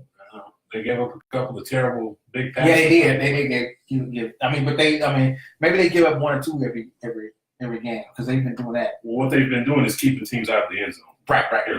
Because Washington only scored 1 offensive touchdown. Right. They've been keeping people out of the end zone. Yeah. All right, so you got Houston on that game? Yes. I'm going to do the same thing. The Eagles and Jacksonville. We just talked about Jacksonville. The Eagles lost to Carolina 21-17, which is a close game. I thought actually I chose Carolina on that game, but the Eagles came out and Carolina just somehow or another just put it together. That was a choke job. It was 17-0 going into the fourth quarter. Yeah. The Eagles had dominated the whole game. The whole game, yeah. And somehow went flat all of a sudden. Allowed Carolina to make a play here, make a play there, and then once you let the team back in it, it's over. Now all that mojo is gone. Is gone away. And but now we've seen this from the Eagles once before, a couple of years ago. When this year. Yeah, well, this year too. Yeah, when it looked like Carson Wentz's got everything together, got everything there. Next thing you know, ooh. Yep. You know, and are we looking at that now? That okay, well, Carson Wentz is not like last year. He was just off the chain. But then are we looking at where Carson Wentz is not? You know, they're not. He's not the proper quarterback that you put. He's not the pedestal quarterback. I think it's a combination of him trying to get back from injury, and he hasn't been playing poorly. I think the defense hasn't been as dominant as everybody anticipated they would be. You're right. And so you got a combination of that going on. And then your rushing game is not there either. Right. I mean, Smallwood is not. It's not everything on the back. No. And when you lose Jai, and Smallwood is your fallback guy. And Darren Sproles. Yeah. And then remember, LeGarrette Blount is gone. Right. You know, they don't have that running game that they had before. So now, guess what we're gonna do? I'll make you make Carson. You know, because you don't have a running game, so I don't have to worry about that. Now I'm gonna put my safeties. It's almost the exact opposite of the Cowboys. Cowboys got a running game; they have no rushing game, so they're gonna say, "I'm gonna make Dak Prescott beat you," you know, because we're gonna stack the box with the Philadelphia Eagles. You know, you have no running game. We so can stop your running game with 7 minutes. Exactly. So we're gonna put everybody in the back. Now, once you got to pick us apart, you can't do it. Right. That's right. Jacksonville, on the other hand, their defense is not as vaunted as it was last year. And well, for number one, you give up 40 points to the Cowboys. Right. That's because I don't care how great your defense is, when you spend all the time on the field. Yeah, you're gonna get tired. You're just gonna get wore out, and then also it's deflating to watch a team. Okay, you give up a score, your offense, they can't come out, they can't do anything. Right. And it's just you continue to watch that over and over again, and pretty soon the Cowboys are gonna have that issue with our offense if that continues. You just mentioned, the defense is keeping teams out of the end zone. You need to go score points. You need to score points, yeah. So the Jaguar offense isn't scoring points, and that's why that coach decided to make that change at quarterback. He'll go back to. But he'll go back. Though I would have never changed quarterback. Hold on one second, Lewis. What's going on, sir? Glad you chimed in. You need to show us what you got, man. What's Costa Rica all about? You know, Gwen, appreciate you being in. What's going on, lady? AD, I see you. Lewis, AD, Gwen, how are you? Yeah, Alex, my daughter Alex. What's going? Hey, my daughter Alex. All right. So Jacksonville is you know, this is going to be, this whole playoff scene is going to be totally different. It's like that every year. Yeah, but this is going to be more different than anything else we've seen. The change in this playoff scene is going to be totally different. This particular game, I know both teams are 3-4. Right. But this is their halfway mark game. It's a big game for both teams. It is. Because both teams' divisions are very winnable. Yes, they are. Somebody got to show up. And at some point, you got to start doing something. Does it hurt? Who does it hurt that it's going to London? Does it hurt Philadelphia? Does it hurt Jacksonville that it's going to London? And it's London. It's that morning. I probably heard Jacksonville a little more. It's a longer flight. Is it long? No, Jacksonville is Florida. Philadelphia's a long flight. Oh, is it? Okay. Not sure. Yeah, I've never been to London. Yeah, I went there last Caribbean, but I've never been. I was in London last week. You know. I don't think it'll affect either team. I mean, you got time to prepare. It should be fine. Everybody's doing it, so. Now we're stop doing it. And they should. I don't think the NFL team should go play in London either. I wouldn't either. I would London wants the NFL, they buy an NFL team. Right. Get you an NFL team, bring them over here. Right. So Philadelphia, Jacksonville. Yeah. I'm going to take Philadelphia. Well, they say it's at Jacksonville. It's actually in London. Yeah, I'm going to take Philadelphia because Blake Bortles is still the quarterback for Yeah. the Jaguars, and I like Wentz better than Bortles. I would think so too, and I don't look at Jacksonville's defense is not what it used to be. Now, if Jacksonville brought in last year's defense, then I'd go Jacksonville.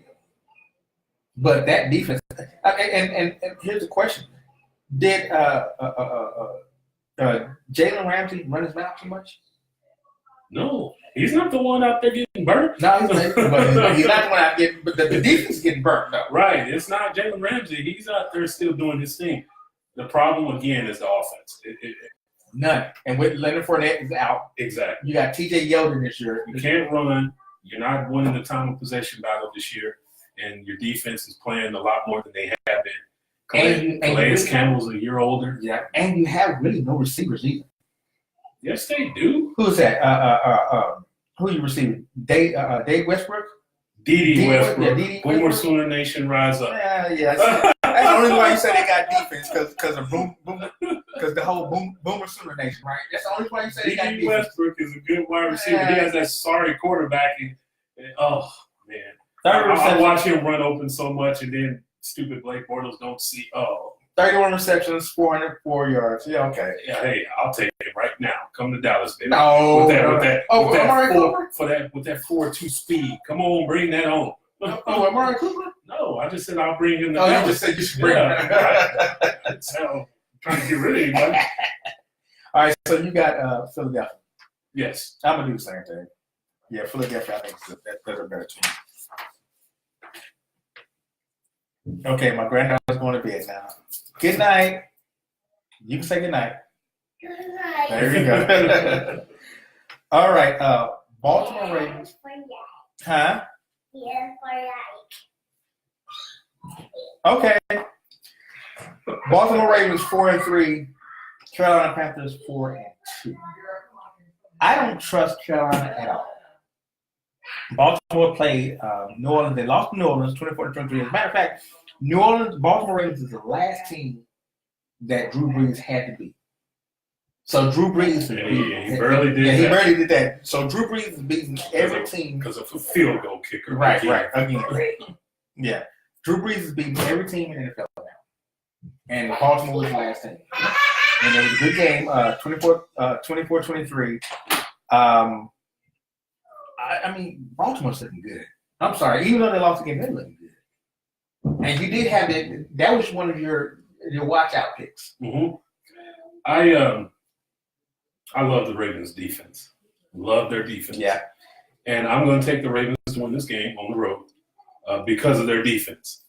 Did you believe that Mike Crabtree would be the number one receiver on this team? Yeah. Crabtree has been San Francisco, Oakland, now he's in Baltimore.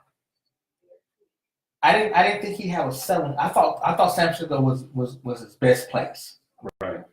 So I didn't think he had a selling place, but Baltimore might be that spot. Well, he don't really have a lot of competition. Yeah, he really didn't. So, I mean, he has competition. If we're talking tight end, Mark Andrews, Boomer Sooner Nation, rise up.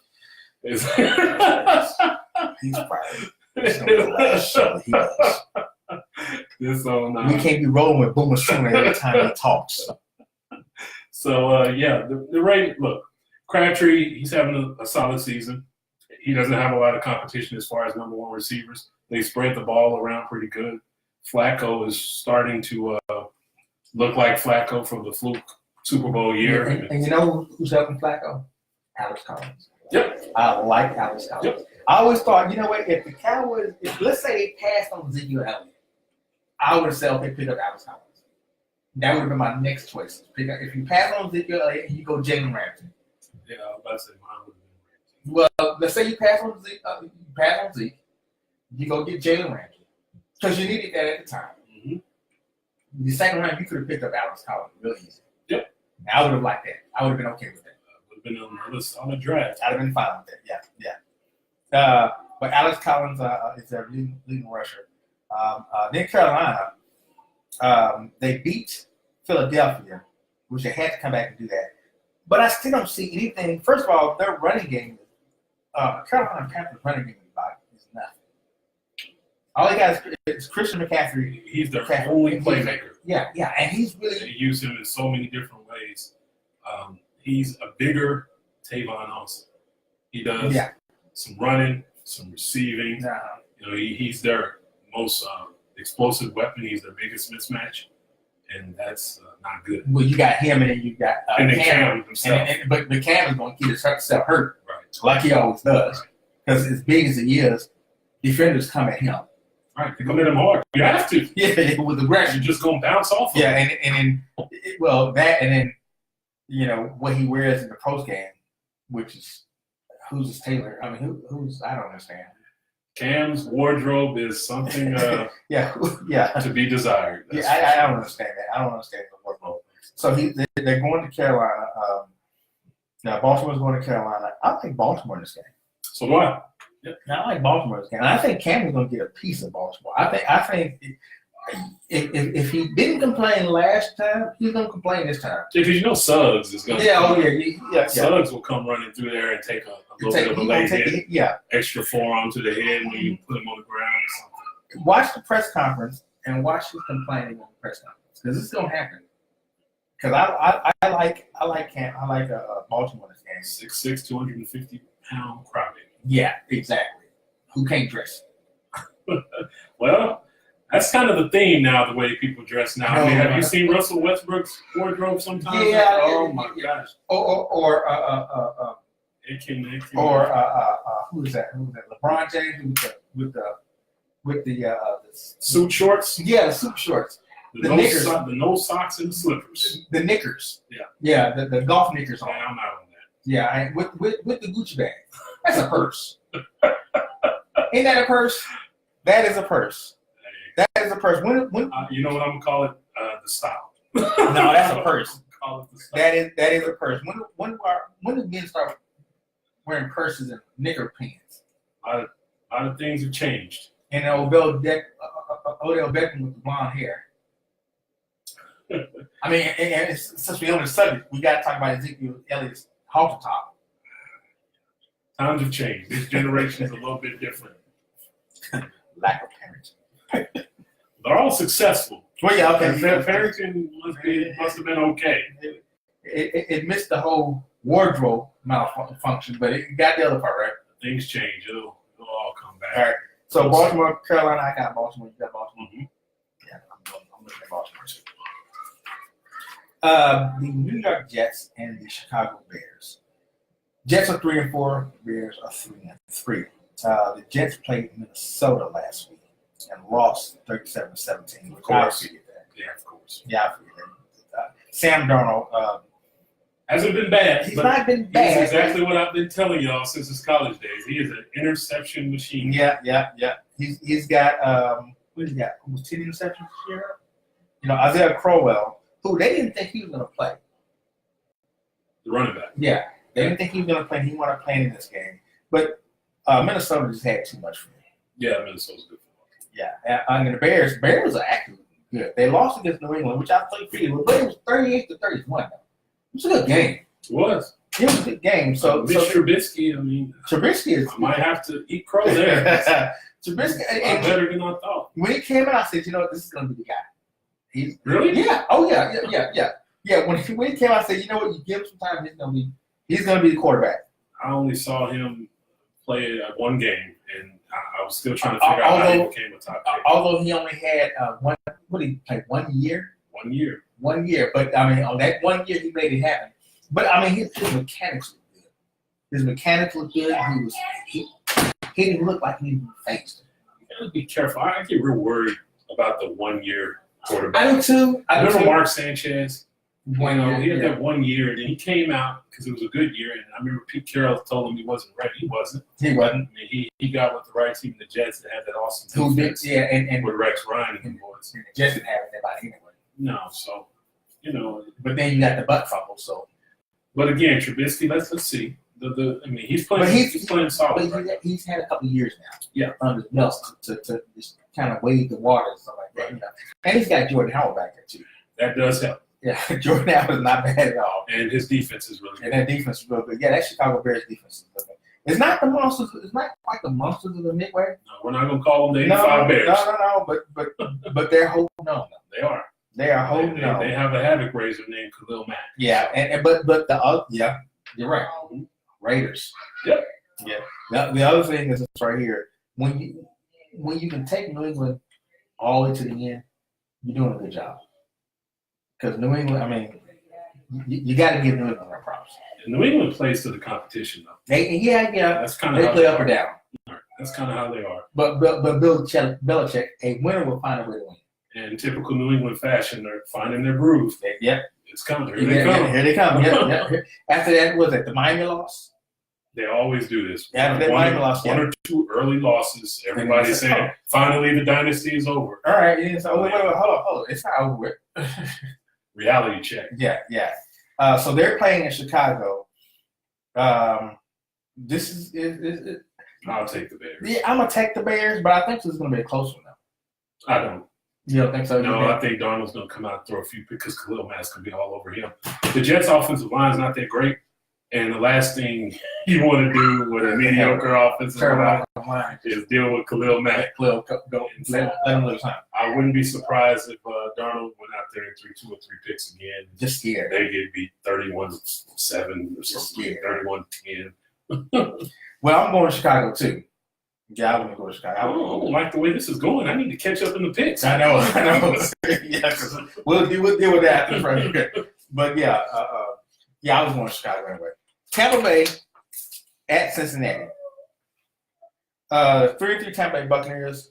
When it's an overtime win against Cleveland, how many games have Cleveland made in overtime? Seemed like every game this season Exactly. they didn't win. This is 4 overtimes. One in a tie. I think the record is 5 overtimes in the season. And 80, and I think it's 83. They have a good chance of Breaking that record. Yeah. But this shows that they're slowly getting over that hump. It also shows Lewis's prediction is going to be wrong. Oh yeah. Those are you looking? Yes. Cleveland is not. What do you say? They're going to the playoffs. Something like that. 9-7. 9-7. Yeah. Well, right now they're 4 and No, they. that's Cincinnati. That's Cincinnati. We got We'll get Cleveland. We'll tell you what Cleveland is doing. But you had us from right here. Tampa Bay. I told you once they put Wentz in, it's over. You leave Fitzpatrick in. You gotta leave him in. I don't know why you take him out. Well, he had his bad game and a half. Yeah, that's all they were waiting on. But you leave him in because James Winston is not the quarterback you think he is. Well, that's good because now this is what his 4th season.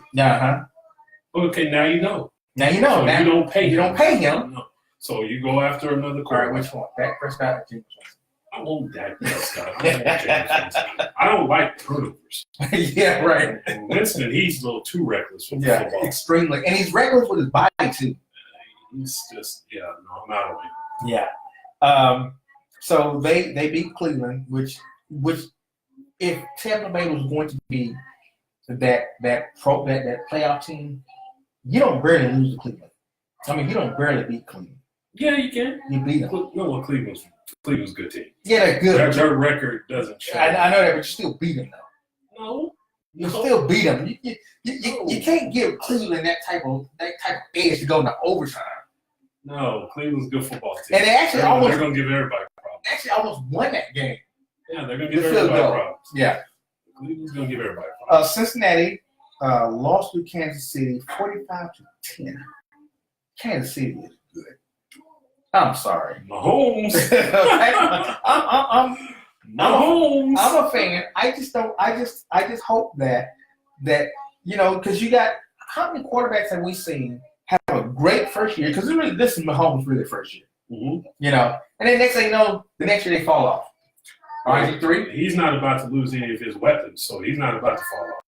Yeah. And he can throw the football, and he really doesn't take off running and exposes his body like RG3 because he has a rifle for an arm. And he can throw at so many angles. Yeah. He's the real deal. Yeah. But And they handed Cincinnati Andy Dalton. You know, They took it on the chin. Well, what Cincinnati realized is they're a playoff team, but not a contender. There's a difference. right. Yeah, and they've always been a playoff team, but they never go far in the playoffs. And they won't this year. They want it down. You know, they may not go to the playoffs based off who you I got. think that makes the playoffs. Based off who you got, I don't know. You know, you got Baltimore still there. Mhm. You got New England still there. They're going to have to win the division Kansas more than City. likely to make the They gotta playoffs. win the I don't division. think they're going to get in as well. So in their division, they got Pittsburgh, they got Cincinnati, they got Cleveland, and they got Indianapolis, the Colts, right? They've already Yeah. lost the tiebreaker to Pittsburgh So right Pittsburgh. now Right. because they lost that last game to them, so they're going to have to win the rematch. Yeah, and so they're 4-3, still a winning record. Joe Mixon, what do you think? What are your thoughts about him?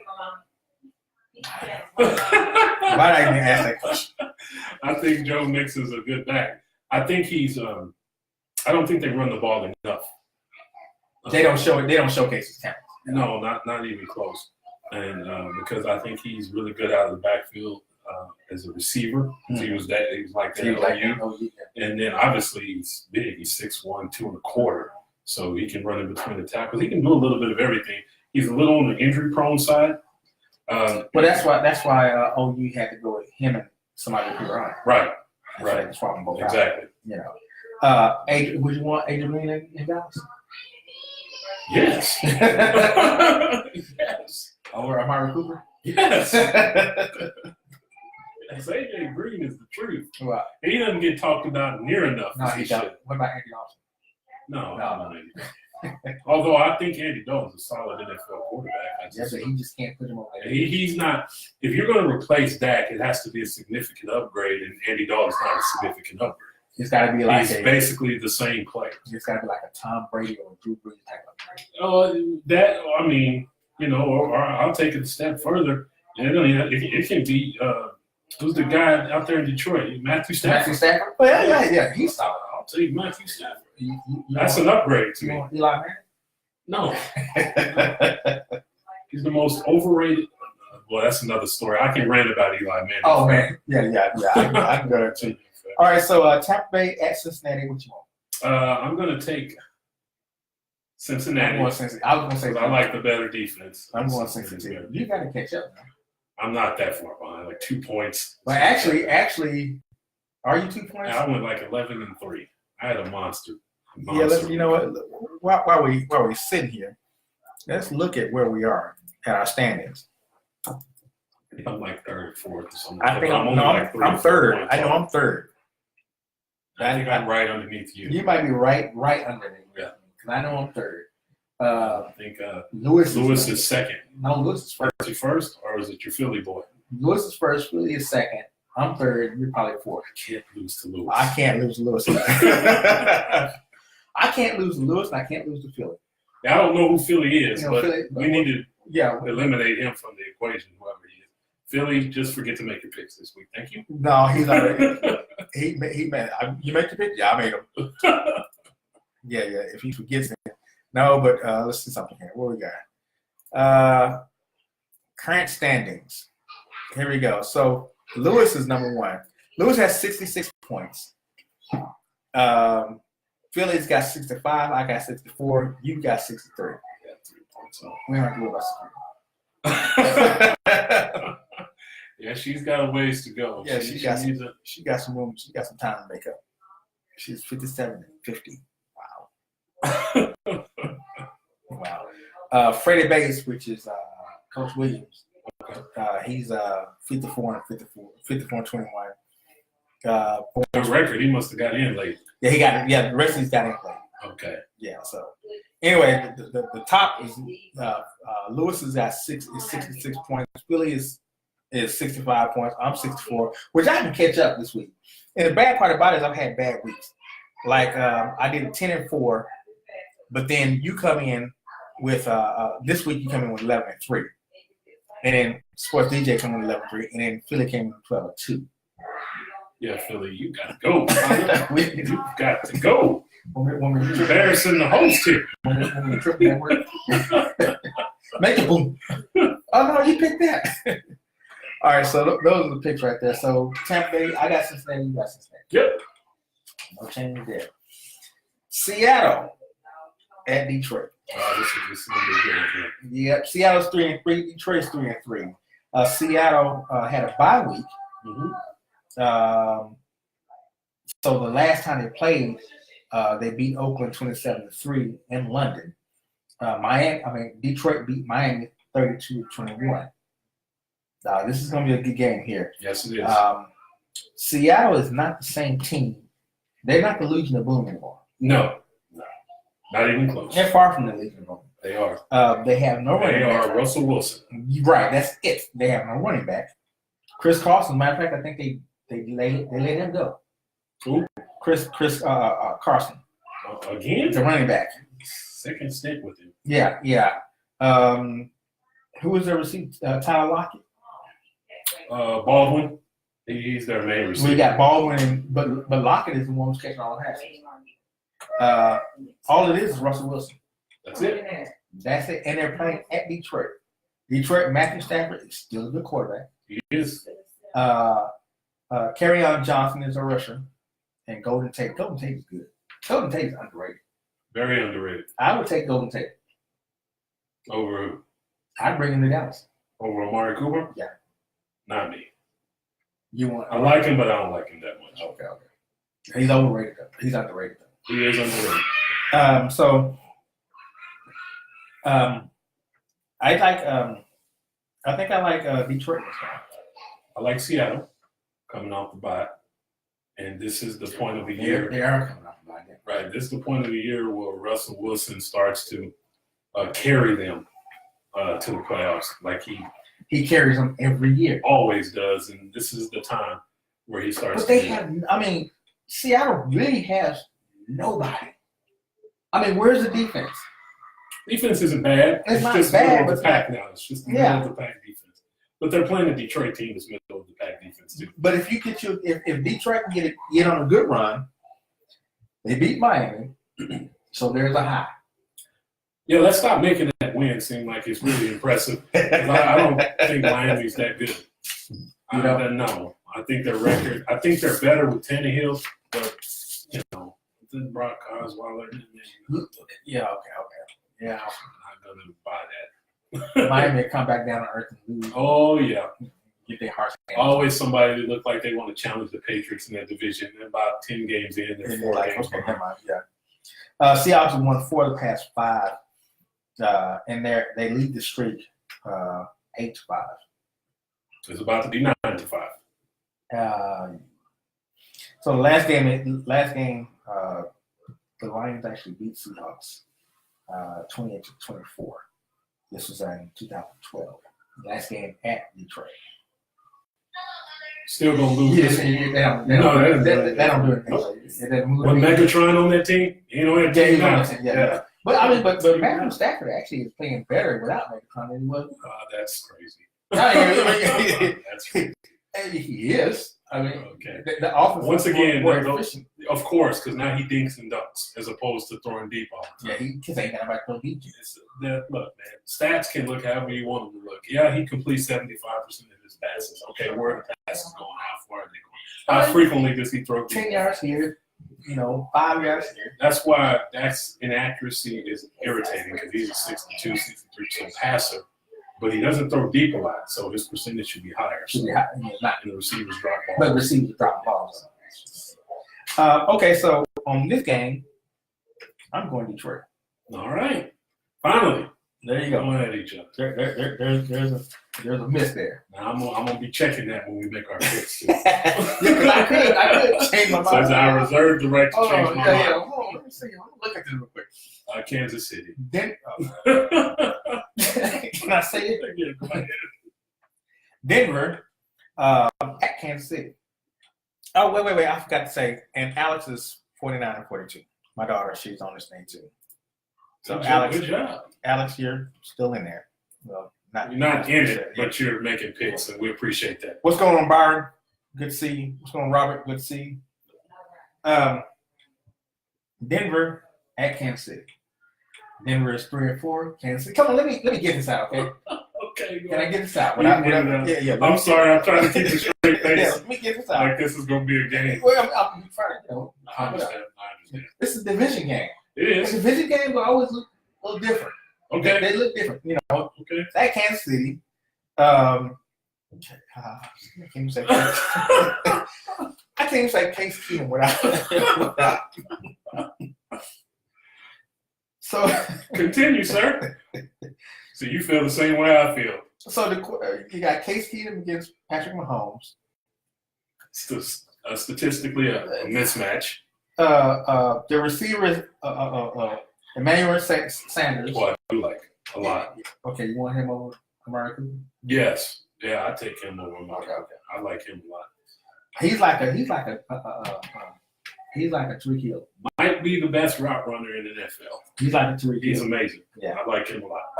Always does good for my fantasy team. Yeah. Philip Lindsay. What do you think about Philip Lindsay? He's coming on the scene a little bit, but they're not a running team, so they can't use him the way. But they should be a running team. They should be Because Case Keenum is not. No, He can be dropping he's back. interception prone too. This isn't the Houston Cougars in college where he was lighting it up. This is the NFL. So And this ain't Minnesota of last year either. no. Denver is a 8-8 football team. At the start of the year when they beat Seattle, everybody started thinking they would be better than what they were. Seattle. Oh, Case Keenum is the difference. No. And now what you're seeing is Keenum is being exposed because he's having to Do more. do things that he didn't have to do. But Case Keenum said last year that Minnesota was the perfect spot for him. Yep. If Minnesota is the perfect spot for you, why do you leave? Because they went out and got Cousins. Well, they got Cousins after they got rid of after Denver came to Colin. Because he knew that they were going after somebody else. They didn't believe in him long term. Yeah. I mean, but business. he's a journeyman anyway. That's all he is. He's been all over the place. A very good backup. How is it that Denver makes the dumbest mistakes in quarterbacks when they got the GM as a quarterback? When their GM or the president of the team was one of the greatest quarterbacks. How does that happen? How many times do we have to see this in sports where the superstar goes into making all the moves Listen, and they don't know players. what they're doing? Michael Jordan's been doing it for forever out there in Charlotte. Magic He Johnson. doesn't know what he's doing. Magic, the jury's still out. He just took over for the Lakers. No, it's still out. Yeah. But Jordan has a lot of Dumb body of work. Mm-hmm. Kwame Brown, for instance. Yeah. So, this happens. I don't know why he can't get the quarterback thing right. I'm actually kind of stunned by that. Yeah. Only time he did is when he went out and got Peyton Manning, but that was easy. commodity. But when you drafted Paxton Lynch, you drafted he had 2 quarterback drafts that year, didn't he? Well, he also drafted Chad Kelly, who was in trouble for some domestic issues. Right. And then you get Brock Osweiler. I mean, notice every time I hear that name, I just laugh. It's like, okay. Alex told me I really could have left it out. For the record. Oh, okay. Okay. 49 wins is good. So it's not as good as 63. That's him. That ain't me. That's him. And actually, 49-42. Well, you're 500. You're 500. You're above 500. Yeah. It's impressive. Yeah, impressive. We're impressed. You're above 500. Okay, so let's go to the other side. Kansas City whooped the hell out of Cincinnati. 45-10. You got Patrick Mahomes, Kareem Hunt, Tariq Hill. Is this the new big three? Yes. This is the new The big three. only team in the NFL with just as much, if not more, firepower than they are is undefeated. And those Which two is the teams will collide. They will collide, yes. And I cannot wait. Oh, are they playing in a regular season? Yes. Oh, yeah, Here that's in a the- few weeks, yeah, they play each other. Yeah, that's oh, the I good game. cannot wait to see that. Okay, so the last time these two teams played, Chiefs beat the Broncos 29-19. This is in 2017, which was last year. Mm-hmm. I didn't look for the same thing. Oh, yeah. I did too. that's That's a no-brainer yeah, there. I look for the same thing. And it's at Kansas City, too. Denver would have to play so well Lights out. to keep this score down. I don't think Denver is going to be able to score. Kansas City has a defense, too. Not really. I mean, Okay. shoot, well, We're middle of the pack I look at defense. that because they held out. They held Jacksonville, but now we figured out Jacksonville. Oh, Jacksonville's sorry. Yeah. Offensively, so Their defense is they're they're middle of the actually pack. their defense is not that good. So take that back. The defense they give up 435 yards. They're middle of the pack. That ain't middle of the pack. Well, but a lot of times that's you give up, you get those big leads, and you start playing that prevent, not get beat over the top type defense. And, people accumulate bogus stats. Yeah, I got Kansas City. Yeah, we don't need that. Yeah, no separation. Uh, What the 4-2 Washington Redskins at 1-6 New York Giants. So they beat Dallas. Washington beat Dallas 2017. We'll get to that a little later. And the Giants lost to Atlanta 23-20. Actually, they could have beat Atlanta too, but they've had a lot of couldas this year. Giants find a way to lose. Yeah, And it's at New York, MetLife Stadium. Adrian Peterson's looking pretty good. fantastic. Boomer Sooner Nation, rise up. Why did I say that? Why do I say that? Why did I just leave it alone? Wish he wouldn't have played as well this past week. But I know. And receiving Chris Thompson is the highest receiver. Jameson Crowder, Injured. who's injured now. You know what I'm gonna do? This might be our separation. It won't because I'm picking the Giants too. Yeah, That was my upset of the week when I looked at the schedule. because the Giants are so close, so they're gonna get over that hump, and it's at New York. And the Redskins, they don't score. And the Redskins don't. I mean, shoot, like last year, they only scored one rushing touchdown, although albeit against a good defense. Mm-hmm. I mean, but just one rushing touchdown, that's not gonna get you anything. No. And at one day, the Giants are gonna put it all together, and I think this is the day. I think they're going to win just because I don't think Washington is as good as their 4-2 record indicates. I don't think so either. And, they're going in a hostile environment. The Giants are starting to get to that, have nothing to lose mode. Yeah. And When once you they go there, 6. the only thing that you look at with the Giants is that their receivers, if they start imploding on each other, on themselves, then the Giants are really gone.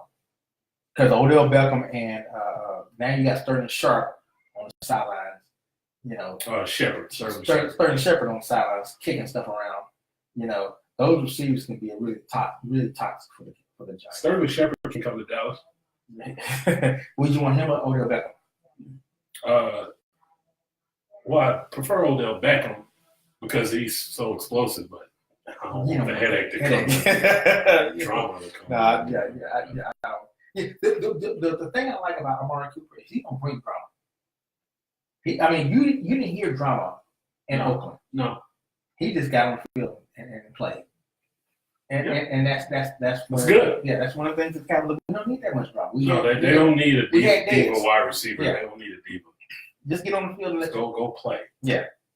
But I've got the Giants. So what? Okay, so no separation. No. All right. Cleveland at Pittsburgh. That's Cleveland at Pittsburgh too. Last the one first they time did was a tie. Yeah. That's where everybody got 2-4-1, 3-2-1. Cleveland should be 2-0-5. Because most games are all those games. that record should be reversed. Yeah. 4-2-1. It should be. It should be. But they're not. So. Yeah, Cleveland played Tampa Bay, and we talked about that. Yeah, Baker coming off his best game as a pro in that game. He was really good. Yeah, because before that he was really missing it. Well, he was he was turning the ball over. Exactly. He was passing the ball well, but he was turning the ball over. In this game, he didn't do that. I like Denzel Ward though. Yeah, the corner that everybody was down on. Yeah, that When he was drafted, like, why would you take him? Not a running back. I still say they could have gotten Saquon Barkley and then came back down and got a quarterback. Because I don't think Baker Mayfield would have gone. I think Baker Mayfield would have still been there. No, he'd have been a Giant. I don't think Saquon would have went to. I didn't think he would have been a Giant. No, I don't. No, I don't think the Giants. They could have. They should have drafted. They should have drafted Sam Darnold or Josh Rosen. If that's the case, I don't think he would have been. I think he would have slipped back down 4. Not me. I don't think he would have been a Giant. I think he would have been a Giant. Really? Yeah. I think if he would have been there, he would have been a Giant. Well, it had who was the coach before with the Giants? Oh, I forgot Last year. that sorry fool's name. I forgot Yeah, his name. had he been there, yeah, they probably moved up trying to get Baker Mayfield. Because you need quarterbacks. Yeah, you do. Have you been watching Eli play this year? Oh yeah, Yeah. trash, Garbage. trash. But Baker Mayfield, I think he's gonna be. He'll sell it down. He'll be fine. Jarvis Landry, I thought would be. He's playing good. Yes. Well, He's Baker's favorite target. yeah. And then Miles Garrett, man. He's a man child. Yeah. He's a beast. Yeah, but Cleveland's got to put it all together. And They will. They have to grow. They're clearly better. They're on the cusp. Right. You keep going to overtime. You're there. You're there. You're there. You just have to figure out how to get over the hump. And I don't think they. unfortunately, that's not happening on the road this Right. week. I don't think they're gonna do it with Pittsburgh because Pittsburgh is still pissed off that they had to tie Cleveland. Right. And Ben Roethlisberger, he's similar to Russell Wilson, where this is about that time of year where he starts to be a little more consistent. Yeah, and you still got Antonio Brown. And Juju. Yeah, and Juju Smith. Juju doing on Juju on the boys. Yeah, he off the chain. Yeah, I like Juju. He's on my fantasy team. So he's making me look good. He's got 42 receptions for 561 yards and 13 touchdowns. And they've been just fine without Le'Veon. Yes, they have, and they're not going to bring Le'Veon. He's going to want to send out the rest of the season. So that means he's got to be a free agent again next year and see what they do. Also, he never came. And I thought he was saying He's got to come. If you don't come, if you're not playing by the 7th game or the 8th game this year, then you're still a free agent. I think he'll report. He may report. Yeah, he'll probably report. He was supposed to report during the bye week. He'll probably report. I thought he was going to report this week during the bye week, but he never reported. So maybe he reports next week.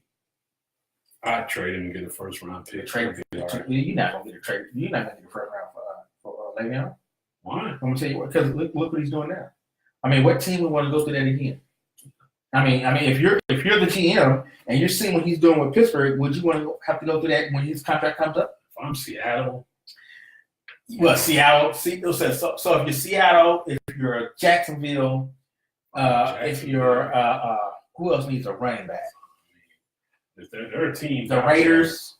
Who's the Ravens running back? Alex Smith.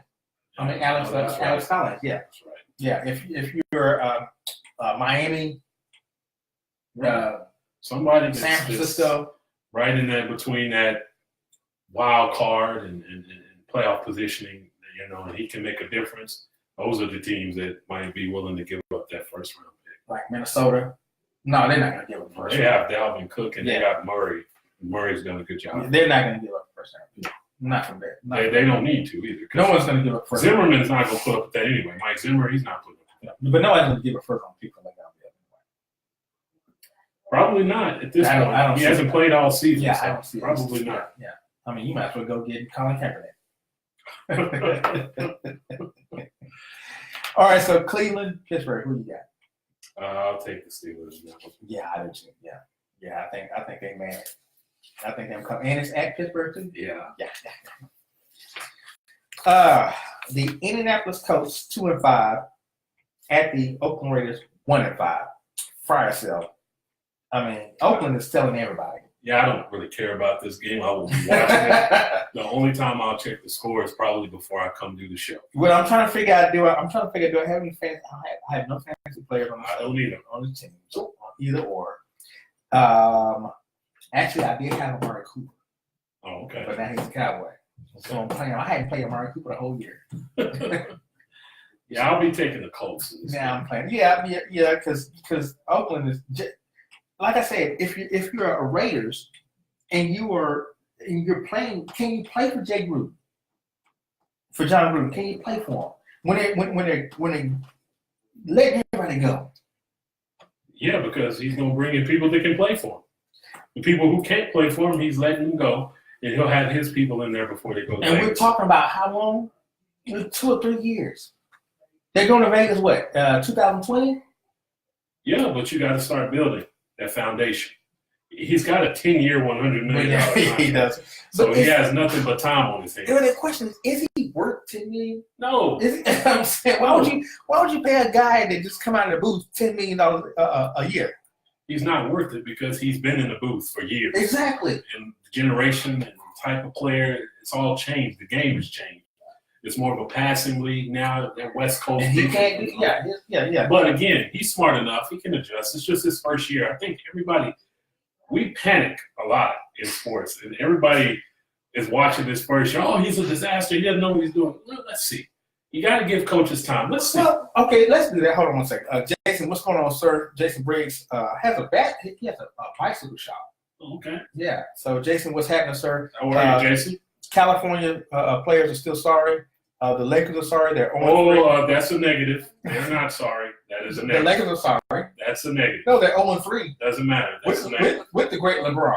They're 0-3. Look who they played to start the They're season. still 0-3. They won't be on 3 after tomorrow. Okay, so if Play you the want, Phoenix Suns. if you want to chime in, you can. But you know how I feel. Texas players are better. Anyway. And we're talking about the Oakland Raiders, who's sorry too. They are. But name a booth, come out of the booth coach that was good. That came out of the booth and wound up being a good coach. My recent memory is Matt Millen, Well, he who was was a sorry I was coach. about to say he wasn't good. No, exactly. He wasn't good. Exactly. You stop coaching and go into the booth. Did he coach or did he become the GM? He became the coach and then he went to GM. Okay. You should have stopped it. You should have stopped at coach when he was sorry. But then you bring him to GM, the Detroit Lions. Yeah. You know, you don't come out of the booth and think you know this game. Not after such a long. Exactly. He was out for a long period of time. And to be quite honest, the Tampa Bay Buccaneers, he didn't get that Super Bowl. Tony Dungy got that Super Bowl. He the one who Dungy put the players together, and then Dungy went over to. Well, Dungy couldn't finish the job. He could. No, he had multiple opportunities. He couldn't get them over the hump. I hear that. So Those are I'm not Dungy gonna. players. Well, that's fine. But he couldn't win with his own players. Gruden came in there and did. Gruden couldn't win with the Raiders. Yeah, okay, so they got rid of him, and somebody else came in. And what's so crazy about it, they both might play each other. Right. So that was easy. Right. Gruden is not this Gruden, not this $100 million Gruden. No, he's not. He's not. But I still think he knows football, and I'm willing to give him the benefit of the doubt. He knows those tire commercials. That's fine. He can't even yell at the tire rack. He can coach. He can't yell at the tire rack because it's gonna go 50 miles. Chucky can coach. Chucky can't coach at all. I got 8 Indianapolis on this game. Yeah, I do too. Yeah, because Raiders are they might get the number 1 pick. Yeah. And they got 5 number All those other 1s. 6. They got 5 number 1s. You got to make them count, dude. Yeah, can he draft? We'll find out. Mm-hmm. Another sorry game. Oh. Jason, are you listening to this right here? We going all through California. San Francisco 1-6 and Arizona 1-6. That's a coin toss. That's where's my coin? Do I have a coin? I don't think that's a coin toss. I think San Francisco's going to whoop Arizona because the little quarterback, Beathard, I think is his name, they've been throwing out there. Yeah, CJ Beathard. He hasn't been bad. He's not been bad, but He's been bad at all. what about Josh Rosen? He's been bad. He's been bad. But he's a rookie, so you expect You him expect to be that. bad. Listen to the What I name. feel bad for is Larry Fitzgerald. Oh I yeah, just hate that his career is he's ending. going in like this right here. Listen to the name. Just tell him. Okay, David Johnson, who's rushing, is scrappy. They bottled him up every time. Because they don't have a quarterback. Well, that and then he's not the same player he was 2 or 3 years ago. He's not that same. No, he's not. And it's only one Adrian Peterson that can come off on an injury and then come back the next year and just still tear it up. It's only one Adrian Peterson. Freak of nature athlete, always has been. David Johnson is not that player. They're trying to act like he is. As a matter of fact, before the season started, they had David Johnson as a better running back than Ezekiel Elliott. I'm like, how do you do that? Again, people get carried away.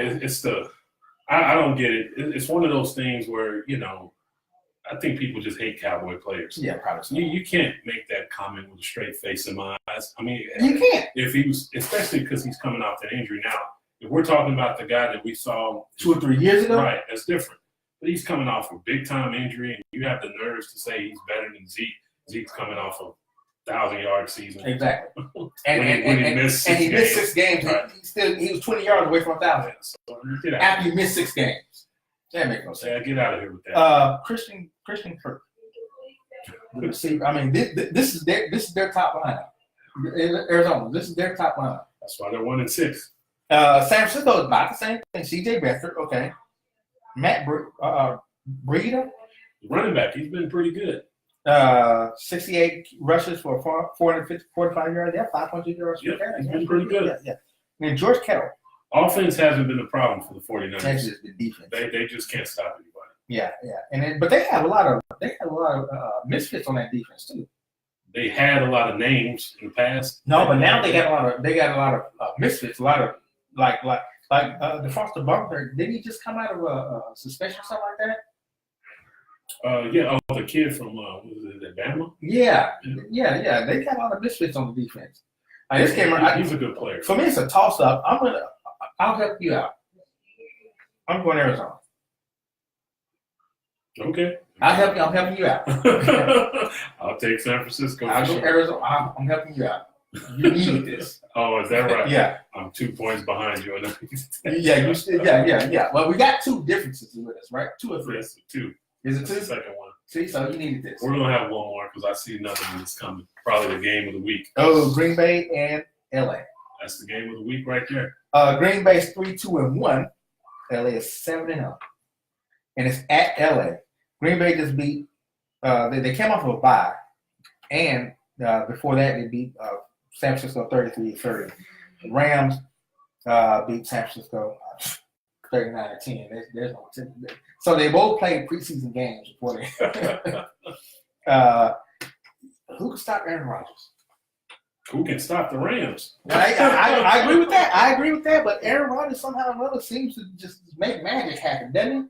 This has shootout written all over. It does because nobody has a defense. Well, the Rams have names they that can play defense. your boy Aaron Donald. They haven't shown it this year. They've had a lot of high-scoring affairs this year. The Rams have. Yeah, Ty Gurley is the number 1 rusher. Yeah, he's 600 leading candidate for MVP in my opinion. Is he? To me, he's been terrific. He has been on top of it. Jared Goff is not what he used to be last year. He wasn't what he was last year. He's still been solid though. He has been solid. You just don't screw up a good thing, and he hasn't. That's why they haven't lost. Right. He drives the bus really nice. Don't screw it up. He drives the bus really nice. This is a 3:30 game. Like I said, it's in Los I'll Angeles. be watching that one Yeah. Because that's really what we got because Calvin not playing this year. So this week. Mm-hmm. Yeah. So I'm going around on this one. You got if this is gonna be the difference maker, you got to go bring back. Yeah, but I'm not going to. I'm not going to just do it just to do it. I'm taking the undefeated Rams. Yeah, I'm going around on this one here. I don't see the Rams losing a game. I mean, they will lose a game. They'll lose to Kansas City. Yeah, okay, we'll get to that one. When they play them. Yeah, we'll get to that one. I'm going Rams on this one here. I will too. Yeah, and but I look for Todd Gurley to have a great game. Yeah, that should be fun. Yeah, he's going to lap Ezekiel because Elliott is right behind him, like 60 yards behind him. Okay. So he's going to lap. Definitely. Yeah. New Orleans 5-1. Minnesota 4-2-1. This is the rematch playoff game. That's another good one. New Orleans is not happy. New Orleans is not happy at all. Drew Brees beat Baltimore 24-23. Minnesota beat New York Jets. They came off of a preseason game again, 37-17, which was easy. Kirk Cousins is actually looking pretty good. He's always been solid. Yeah, he's actually Now you give him a defense to help him out and some weapons with Thielen, who's the best wide receiver nobody talks about Would you take him? in the NFL. Yeah. Oh, Amari? Yes. Oh, yeah. Thielen's the real deal.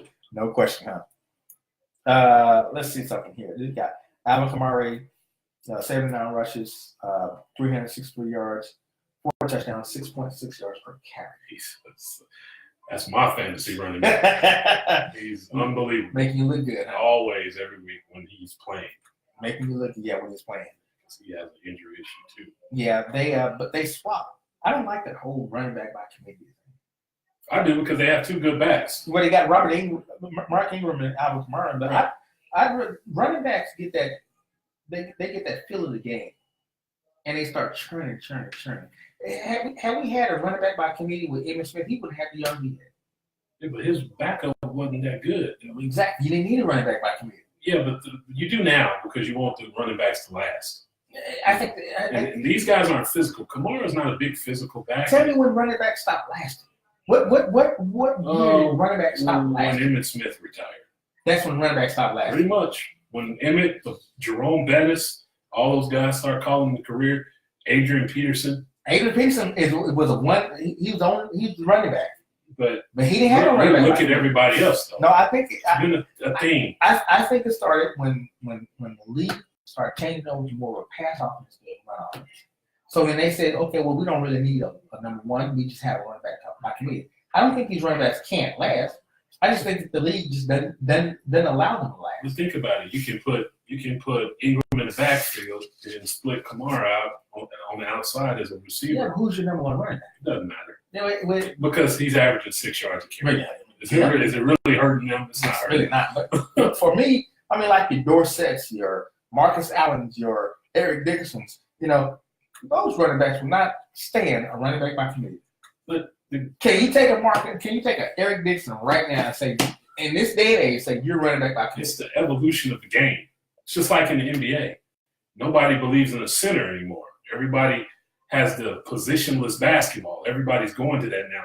So in the NFL, you see the same thing. It's turning into a evolution of football that's spread out. Do you think Eric Dixon probably tear up this league right now? You probably would. Dorsett, Walter Payton, Earl Campbell would probably his years would last longer even if he's on a single back. Right, because they wouldn't run him as much. No, The game has changed. Yeah, right, because they don't because back then you can run a Dorsett 20 times a game and he's fine. He's still his career is still 10, 15 years. They ran him worse than that. I remember a year where I watched the game. You remember Jamal Anderson? Yes, I did. For the Falcons. Yeah. Had a game where he had 41 carries. Uh-huh. You won't see that. Hey, no, you won't. But I mean, did it shorten his career? Yes. No, actually, he became a less effective running back. Right, because he took a beating that season. But I don't think it shortened his career. I just think he became a less effective running back. Because right now, running backs, back then, running backs, number one running back would get 25 and 30 yards, 30 carries a game. I've seen Dorsett get 33 carries a game, and that was just average. They didn't shorten his career. No. He was still the same effective back. Yep. If you're not effective, then you're not effective, period. Right. Eric Dickerson, that's all they had. That's it. I mean, Flipper Anderson was on that still on that same team, and Chris Everett was, who really cared about him? is the girl of the guy. I'm trying to figure. But Eric Dickerson, Earl Campbell. Earl Campbell's career was shortened because he was pounding players. Yep. Not the we're still on council. Leon. Okay, we're still on. Okay, yeah. Eric Dixon was pounding players. I mean, not Eric Dixon. Eric Campbell was pounding players. He still had 9 years of a career. Yep. Look at and this is when you can cow rope a running back. But they trained differently. They built their body for the pounding and the grind. They knew they were going to say. So they're training bad now? Well, no, they train differently. They train to be more than just 30 carry backs. They want to split out. They want to find mismatches in the passing game, things like that. The running backs are just different because of the college offenses. Okay, I give you one. That changed everything because colleges now, they all run the spread. I give you one.